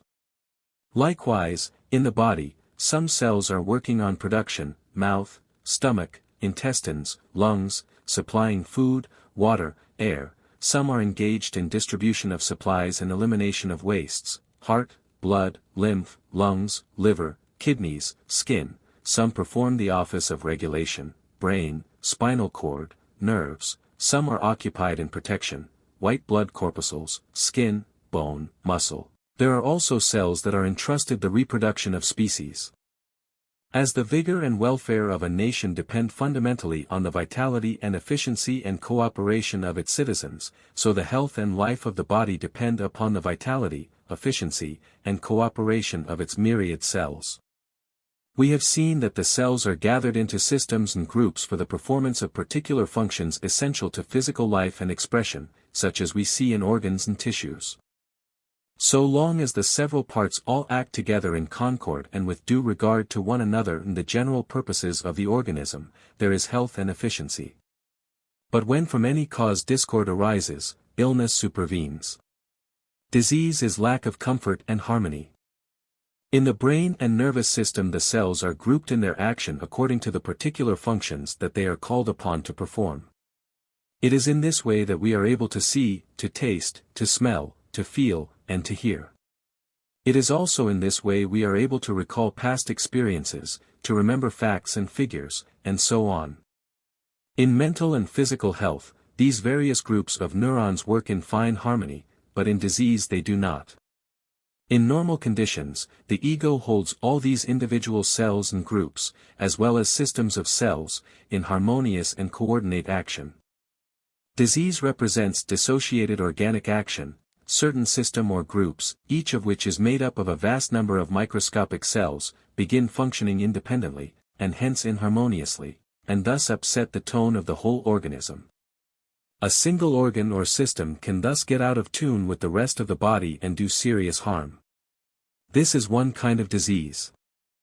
In a federation of any sort, efficiency and concord of action depend upon the strength and confidence accorded the central administration of its affairs, and just in proportion to the degree of failure to maintain these conditions are discord and confusion sure to ensue.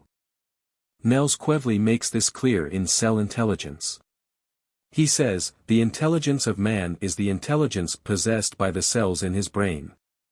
If man is intelligent and by virtue thereof is able to combine and arrange matter and force so as to affect structures, such as houses and railroads, why is not the cell also intelligent when he is able to direct the forces of nature so as to affect the structures we see such as plants and animals? The cell is not compelled to act by reason of any chemical and mechanical force any more than is man. He acts by reason of will and judgment of his own. He is a separate living animal. Bergson in his Creative Evolution seems to see in matter and life a creative energy.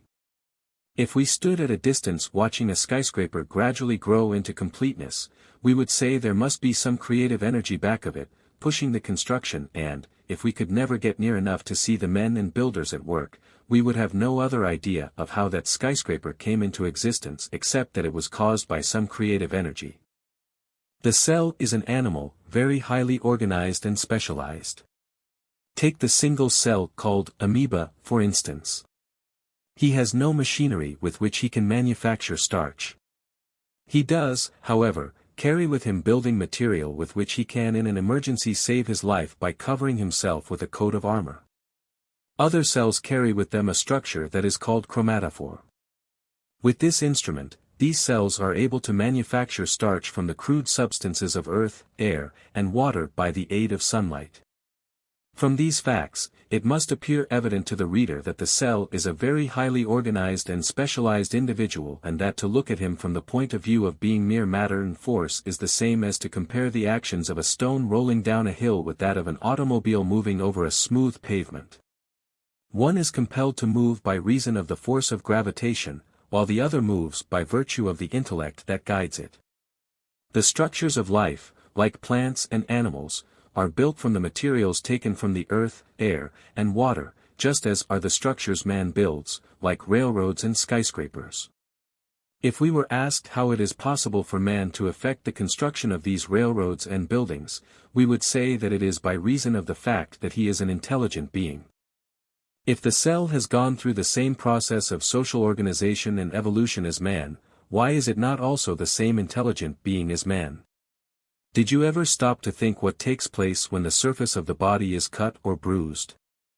The white blood cells or corpuscles as they are called, who are the general caretakers of the body, whose duty it is to look after everything in general, such as the fighting of bacteria and disease germs and the general repair work, will sacrifice their own lives by thousands if necessary to save the body. They live in the body, enjoying complete liberty. They do not float in the bloodstream except when in a hurry to get somewhere, but move around everywhere as separate independent beings to see that everything goes right. If a bruise or cut happens, they are at once informed and rush to the spot by thousands and direct the repair work, and if necessary they change their own occupation and take a different job, that of making connective tissue in order to bind the tissues together. In nearly every open sore, bruise, or cut, they are killed in great numbers in their faithful effort to repair and close up the wound. A textbook on physiology briefly speaks of it as follows. When the skin is injured, the white blood cells form new tissue upon the surface, while the epithelium spreads over it from the edges, stopping growth and completing the healing process. There seems to be no particular center in the body around which intelligence revolves. Every cell seems to be a center of intelligence and knows what its duties are wherever it is placed and wherever we find it. Every citizen of the cell republic is an intelligent, independent existence, and all are working together for the welfare of all. Nowhere can we find more absolute sacrifice of the lives of the individuals to the general welfare of all than we do in the cell republic. The results cannot be obtained in any other way or at any less cost of individual sacrifice, so it is necessary to their social existence. The principle of individual sacrifice to common welfare has been accepted and agreed upon as the right thing and as their common duty, impartially distributed among them, and they perform their allotted work and duties regardless of their own individual comfort. Mr. Edison says, "I believe that our bodies are made up of myriad units of life. Our body is not itself the unit of life or a unit of life. Let me give you as an example the SS Mauritania. The Mauritania is not herself a living thing, it is the men in her that are alive. If she is wrecked on the coast, for instance, the men get out, and when the men get out it simply means that the life units leave the ship. And so in the same way a man is not dead because his body is buried and the vital principle, that is, the life units, have left the body. Everything that pertains to life is still living and cannot be destroyed. Everything that pertains to life is still subject to the laws of animal life. We have myriads of cells, and it is the inhabitants in these cells, inhabitants which themselves are beyond the limits of the microscope, that vitalize our body. To put it in another way, I believe that these life units of which I have spoken band themselves together in countless millions and billions in order to make a man. We have too facilely assumed that each one of us is himself a unit. This, I am convinced, is wrong, even by the high-powered microscope, and so we have assumed that the unit is the man, who we can see, and have ignored the existence of the real life units, which are those we cannot see. No man today can set the line as to where life begins and ends. Even in the formation of crystals, we see a definitely ordered plan of work. Certain solutions will always form a particular kind of crystal without variation. It is not impossible that these life entities are at work in the mineral and plant as in what we call the animal world. The idea is prevalent that both light and heat come all the way from the sun, a distance of 93 million miles.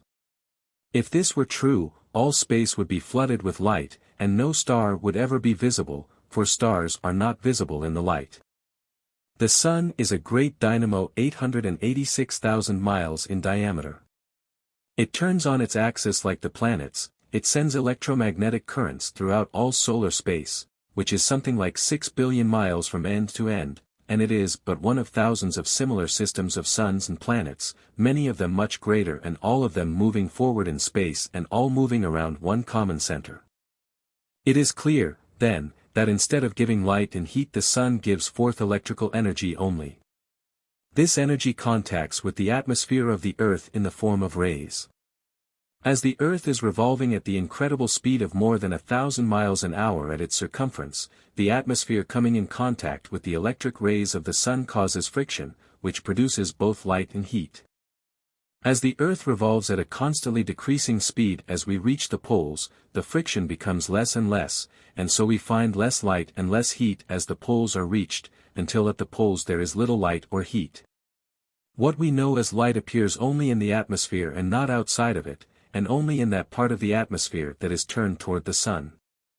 We know that as we ascend from the Earth, the atmosphere becomes rarer and there is consequently less friction and therefore less light and less heat. As the direct rays of electric energy from the sun reach only that part of the Earth that is turned toward the sun, light appears only on that side.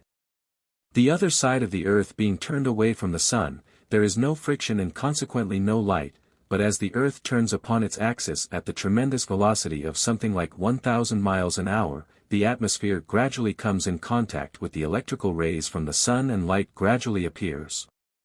The more perpendicular the rays strike the Earth, the stronger the friction, the brighter the light, and the greater the heat. These solar phenomena we call morning, noon, and night. This solar fluid is the ethereal atmosphere, or the ether, and is limited to the solar system. It is the medium for the transmission of the potencies originating in the various planets and holds in solution the basic elements of all life and thought. This ether is the only possible fluid that is sufficiently subtle to carry the delicate vibrations that are constantly being broadcasted over the radio and which penetrate iron, wood, steel, and every other barrier, and which are not limited by wither space and time. Each planet is also an electro-vital dynamo, but the nature of the vibrations that they send depends upon the particular nature of that planet, as well as its ever-changing position in the zodiac. These emanations are constantly being impressed upon all the worlds of our system by the perfect conductivity of the solar ether. The sun is not only the source of electrical energy by which light and heat are developed, but it is the source of life itself. No life of any kind could exist on this planet without the energizing and vitalizing magnetism derived from the sun. As the Earth approaches the sun in spring, we see the result in the myriad plants and flowers and the verdure with which the fields are covered. The life-giving force becomes everywhere apparent. The effect of this influence is seen in the temperament of the people inhabiting the globe. When the perpendicular rays reach the people, we find a cheerful, optimistic, sunny disposition, but as we reach the far north, where the absence of light and heat make life a struggle, we find the people correspondingly dark and gloomy. Thus, we find that not only the sun, but Venus, Mars, Saturn, the moon, and all of the other planets radiate their own peculiar characteristics. This influence in turn is reflected in the character of those who come under the influence of these vibrations. As the nature of the energy that the sun radiates is in accordance with its intrinsic nature, so the nature of the vibration sent out by the planets is in accordance with their intrinsic natures. Venus has long been regarded as the goddess of love, consequently, the characteristics of those coming under her influence are affectionate, sympathetic, refined, and contented. Mars has long been known as the god of war, and his influence is therefore courageous, venturesome, aggressive, and fearless.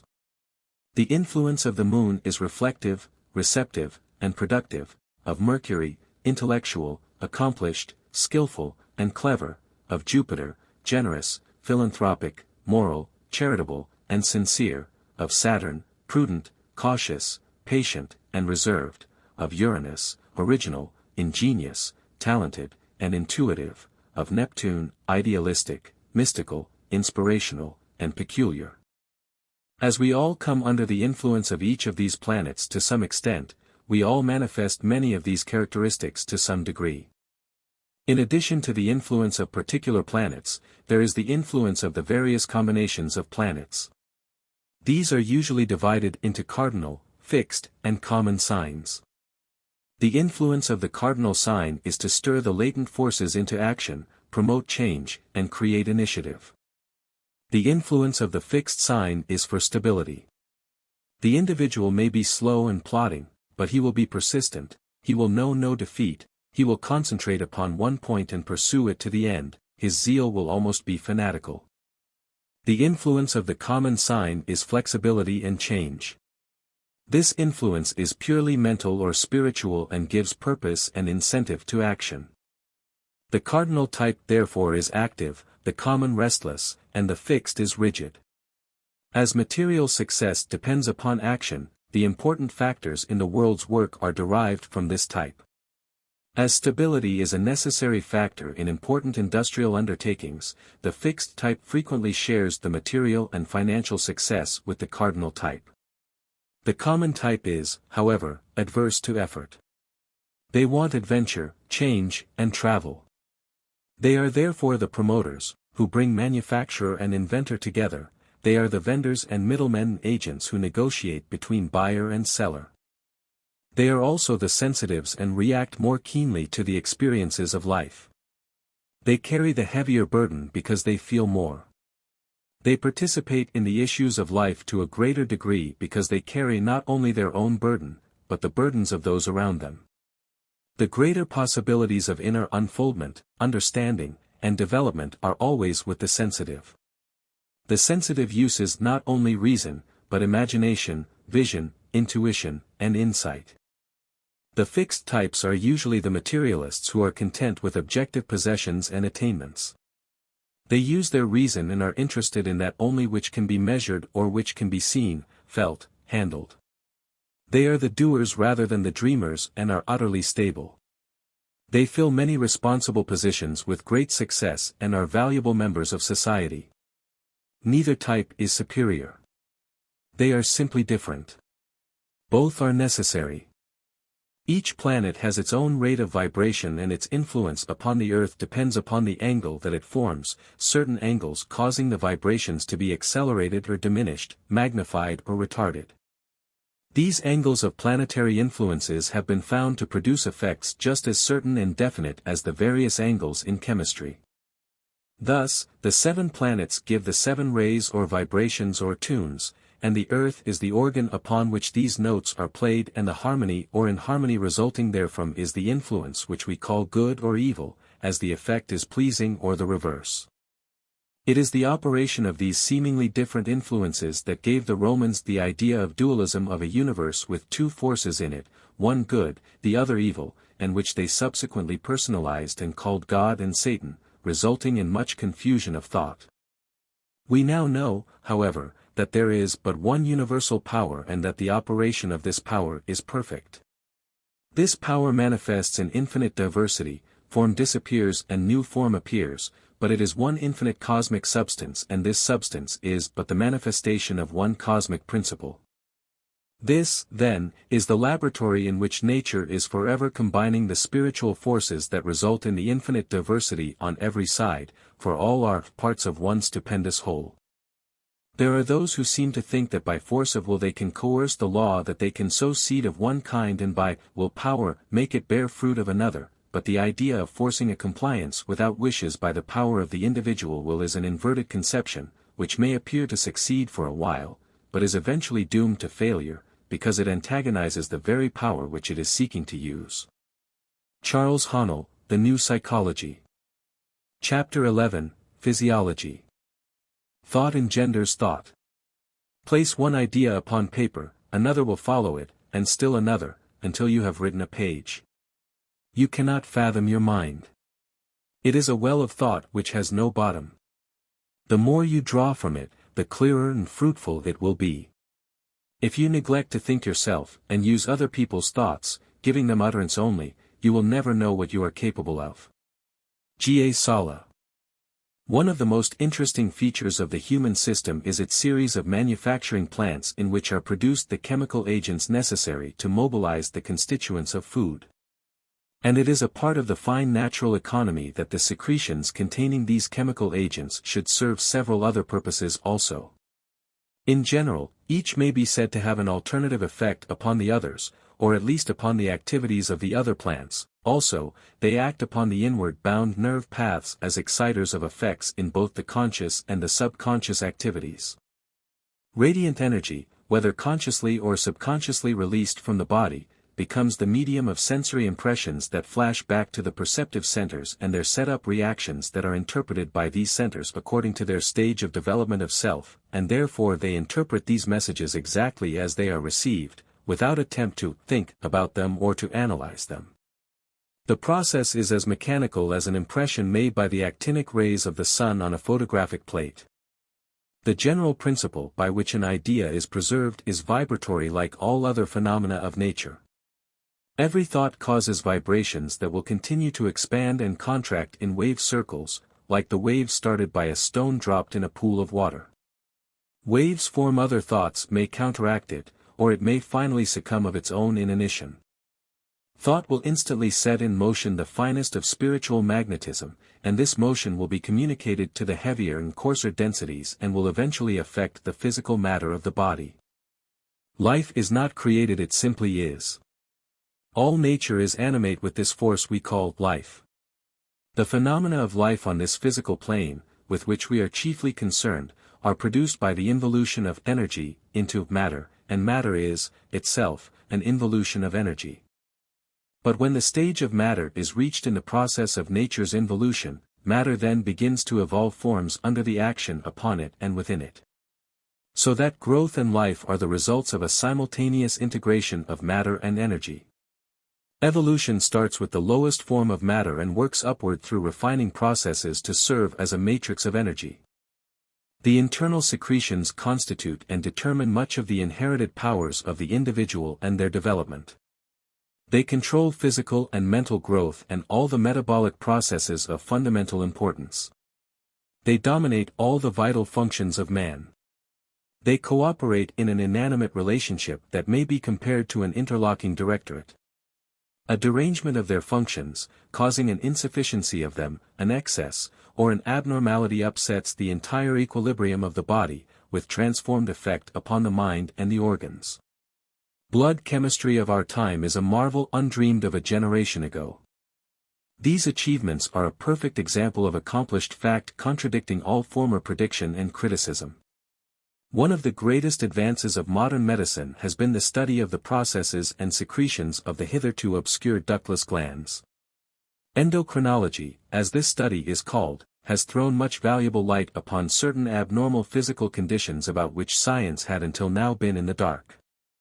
We now know that most of the freaks of nature we see on exhibition are such owing to endocrine disturbance, the disturbance of the ductless glands.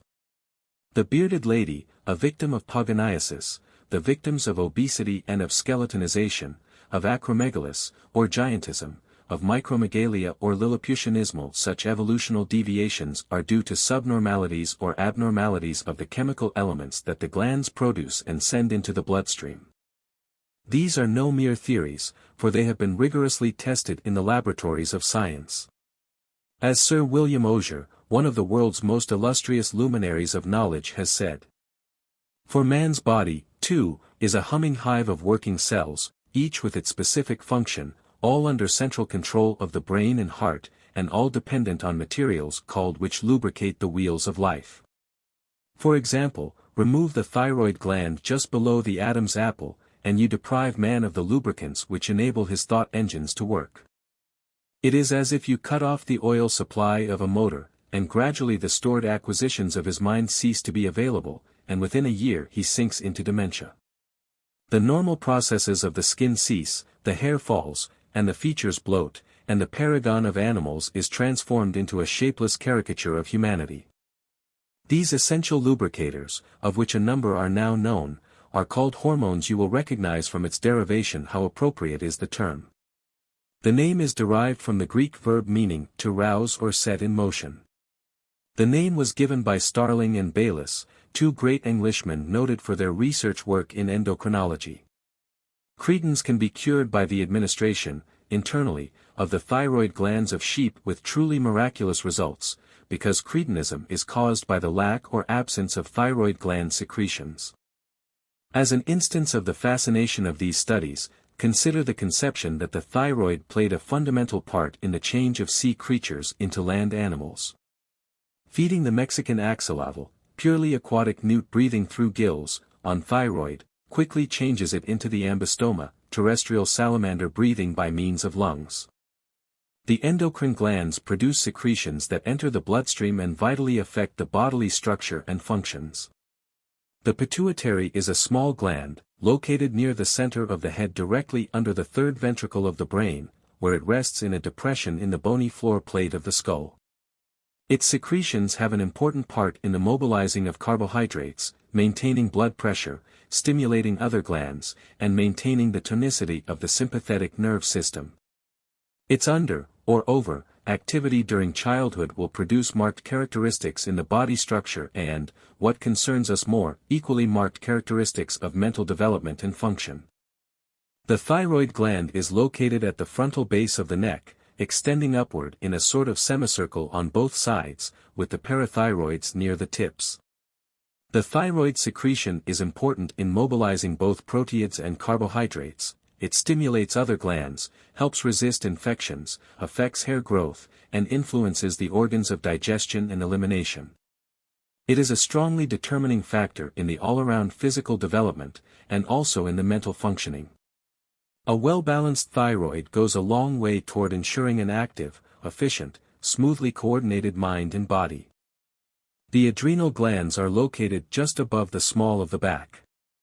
These organs have been called by some writers the decorative glands, since one of their functions appears to be that of keeping the pigments of the body in proper solution and distribution. But of greater importance is the agency of the adrenal secretion in other directions. It contains a most valuable blood pressure agent. It is a tonic to the sympathetic nerve system, hence to the involuntary muscles, heart, arteries, intestines, and so on, as well as to the perceptive paths. It responds to certain emotional excitement by an immediate increase in volume of secretion, thus increasing the energy of the whole system, and preparing it for effective response. The cerebrospinal nervous system is the telephone system of the conscious mind. It is a very complete wiring system for communication from the brain to every part of the body, especially the terminals. It is the intelligence department of self-conscious man. The sympathetic nervous system is the system of the subconscious mind. Behind the stomach and in front of the spine is the center of the system known as the solar plexus. It is composed of two masses of brain substance, each in the shape of a crescent. They surround an artery whose function it is to equalize the blood pressure of all the abdominal organs.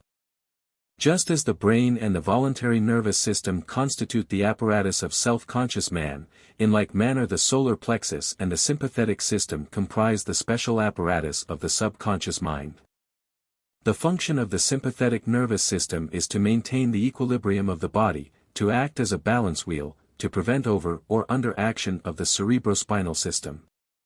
As it is directly affected by emotional states such as fear, anger, jealousy, or hatred, these may easily throw out of gear the operation of the automatic functions of the body.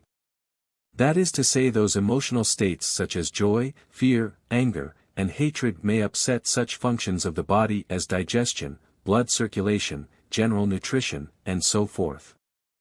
Nerves, and all the unpleasant experiences that follow in the way of bodily discomfort and ill health are caused by negative emotions, such as fear, anger, hatred, and the like. They break down the resistance that has been offered by the various plexi which, when in normal working order, have a definite capacity to inhibit the effect of such emotions. The sympathetic system is the apparatus whose function it is to maintain the body in a normal and healthy working order and to replace the wastage due to ordinary wear and tear, both emotional and physical. The kind of emotions that we entertain is therefore of great importance. If positive, they are constructive; if negative, they are destructive. Happiness, prosperity, and contentment are the result of clear thinking and right action, for the thought precedes and predetermines the nature of the action. A little artificial stimulation in the form of intoxicating liquor may temporarily still the senses and thus serve to confuse the issue, but as in economics and mechanics where every action is followed by a reaction, so in human relations and every action is followed by an equal reaction, and so we have come to know that the value of things depends upon the recognition of the value of persons. Whenever a creed becomes current that things are of more importance than people, programs become fixed that set the interest of wealth above the interests of people, this action must necessarily be followed by a reaction. But because the opium traffic furnishes millions of revenue for Englishmen, millions of Chinese must be sacrificed, and because the sale and distribution of alcohol furnishes million-dollar accounts for large banks and trust companies, $100,000 fees for corporation attorneys, because it makes it possible to lead large masses of men to the polls for the purpose of voting for political parties that are both morally and politically bankrupt, there are those who would again inflict this deadly curse upon the citizens of our country.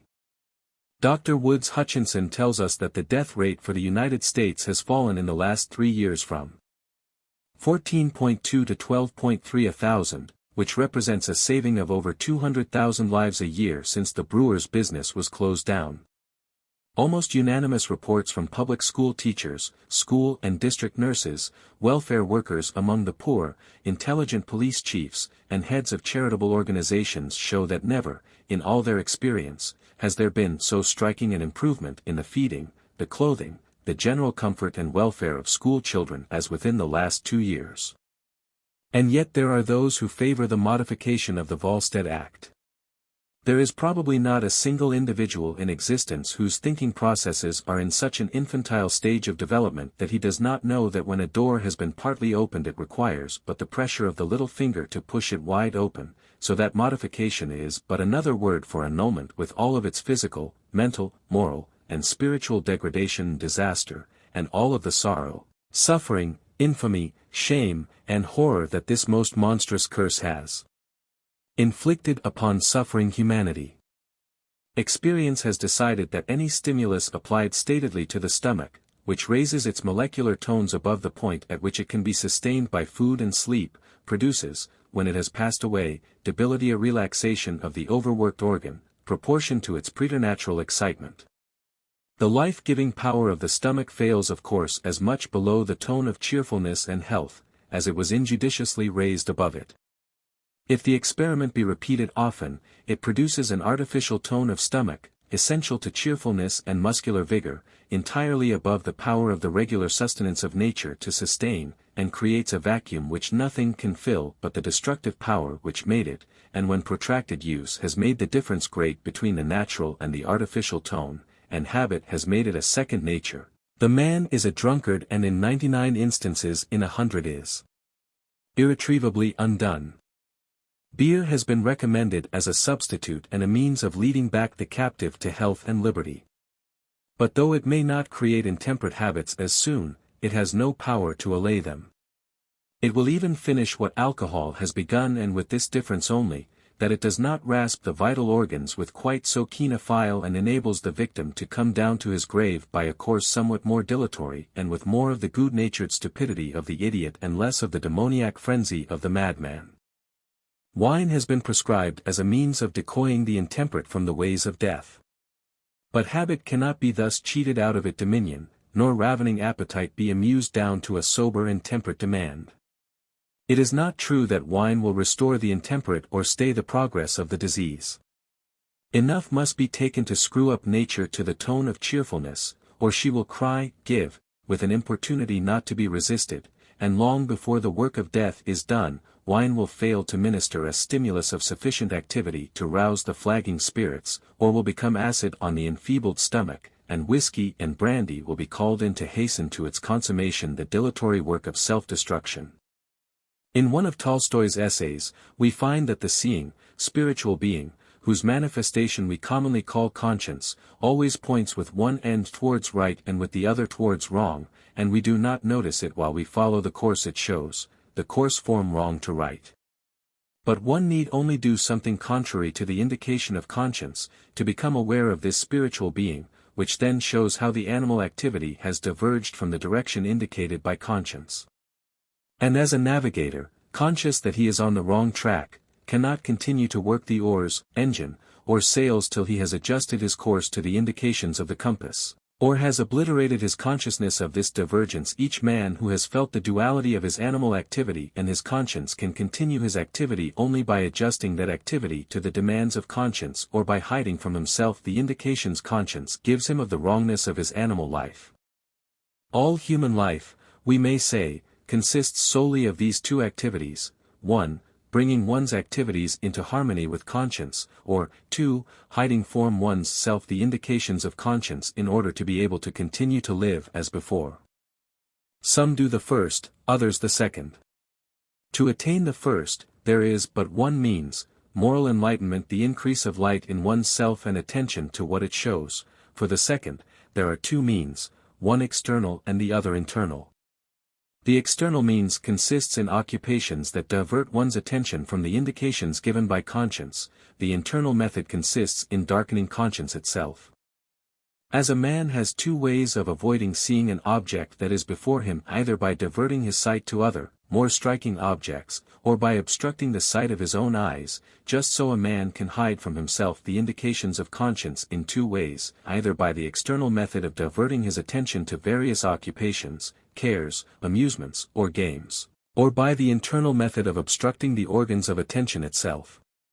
For people of dull, limited moral feeling, the external diversions are often quite sufficient to enable them not to perceive the indications conscience gives of the wrongness of their lives. But for morally sensitive people, those means are often insufficient. The external means do not quite divert attention from the consciousness of discord between one's life and the demands of conscience. This consciousness hampers one's life, and people, in order to be able to go on living as before, have recourse to the reliable, internal method, which is that of darkening conscience itself by poisoning the brain with stupefying substances. One is not living as conscience demands, yet lacks the strength to reshape one's life in accord with its demands. The diversions that might distract attention from the consciousness of this discord are insufficient or have become stale, and so people stop the activity of the organs through which conscience manifests itself, as a man by covering his eyes hides from himself what he does not wish to see. Not in the taste, nor in any pleasure, recreation, or mirth they afford, lies the cause of the worldwide consumption of opium, wince, and tobacco, but simply in man's needs to hide from himself the demands of conscience.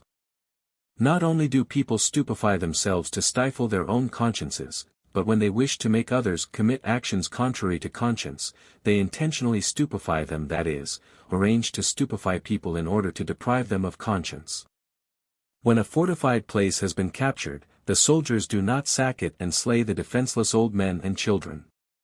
Orders are often given to make them drunk, and then they do what is expected of them.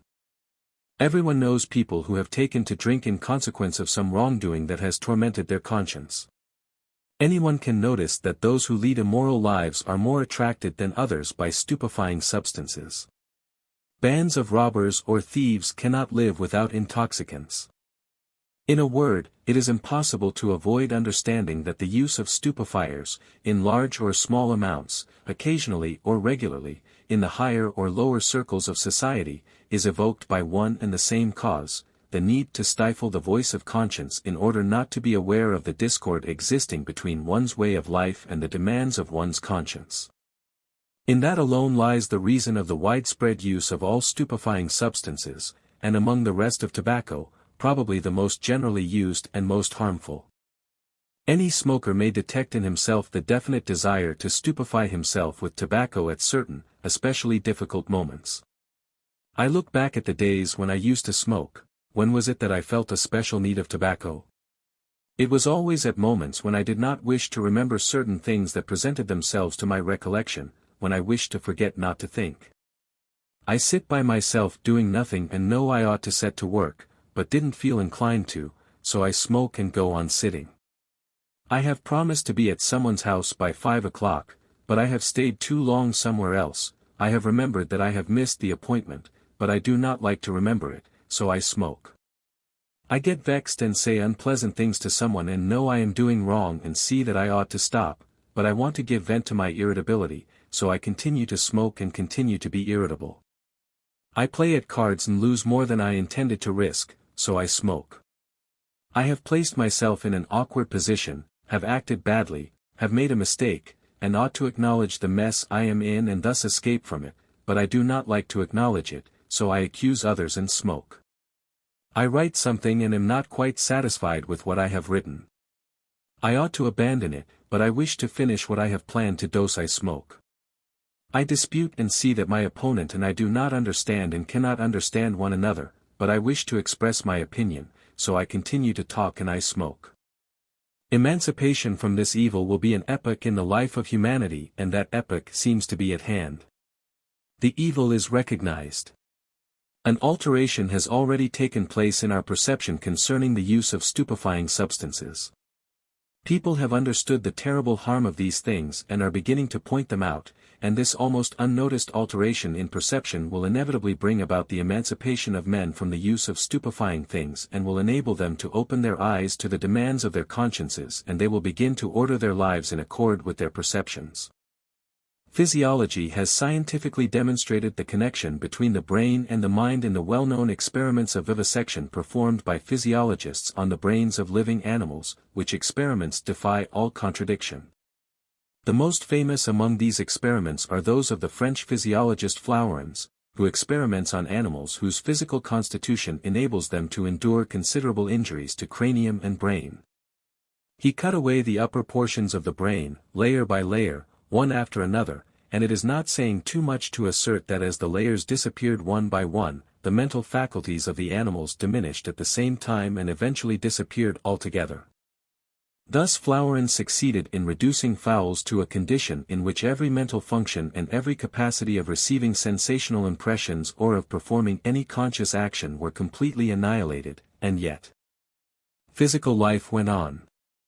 The animals remained motionless at any spot in which they were placed as though they were in a deep sleep, they responded to no external stimulus and were kept alive by artificial feeding, they led, as it were, a mere vegetable existence.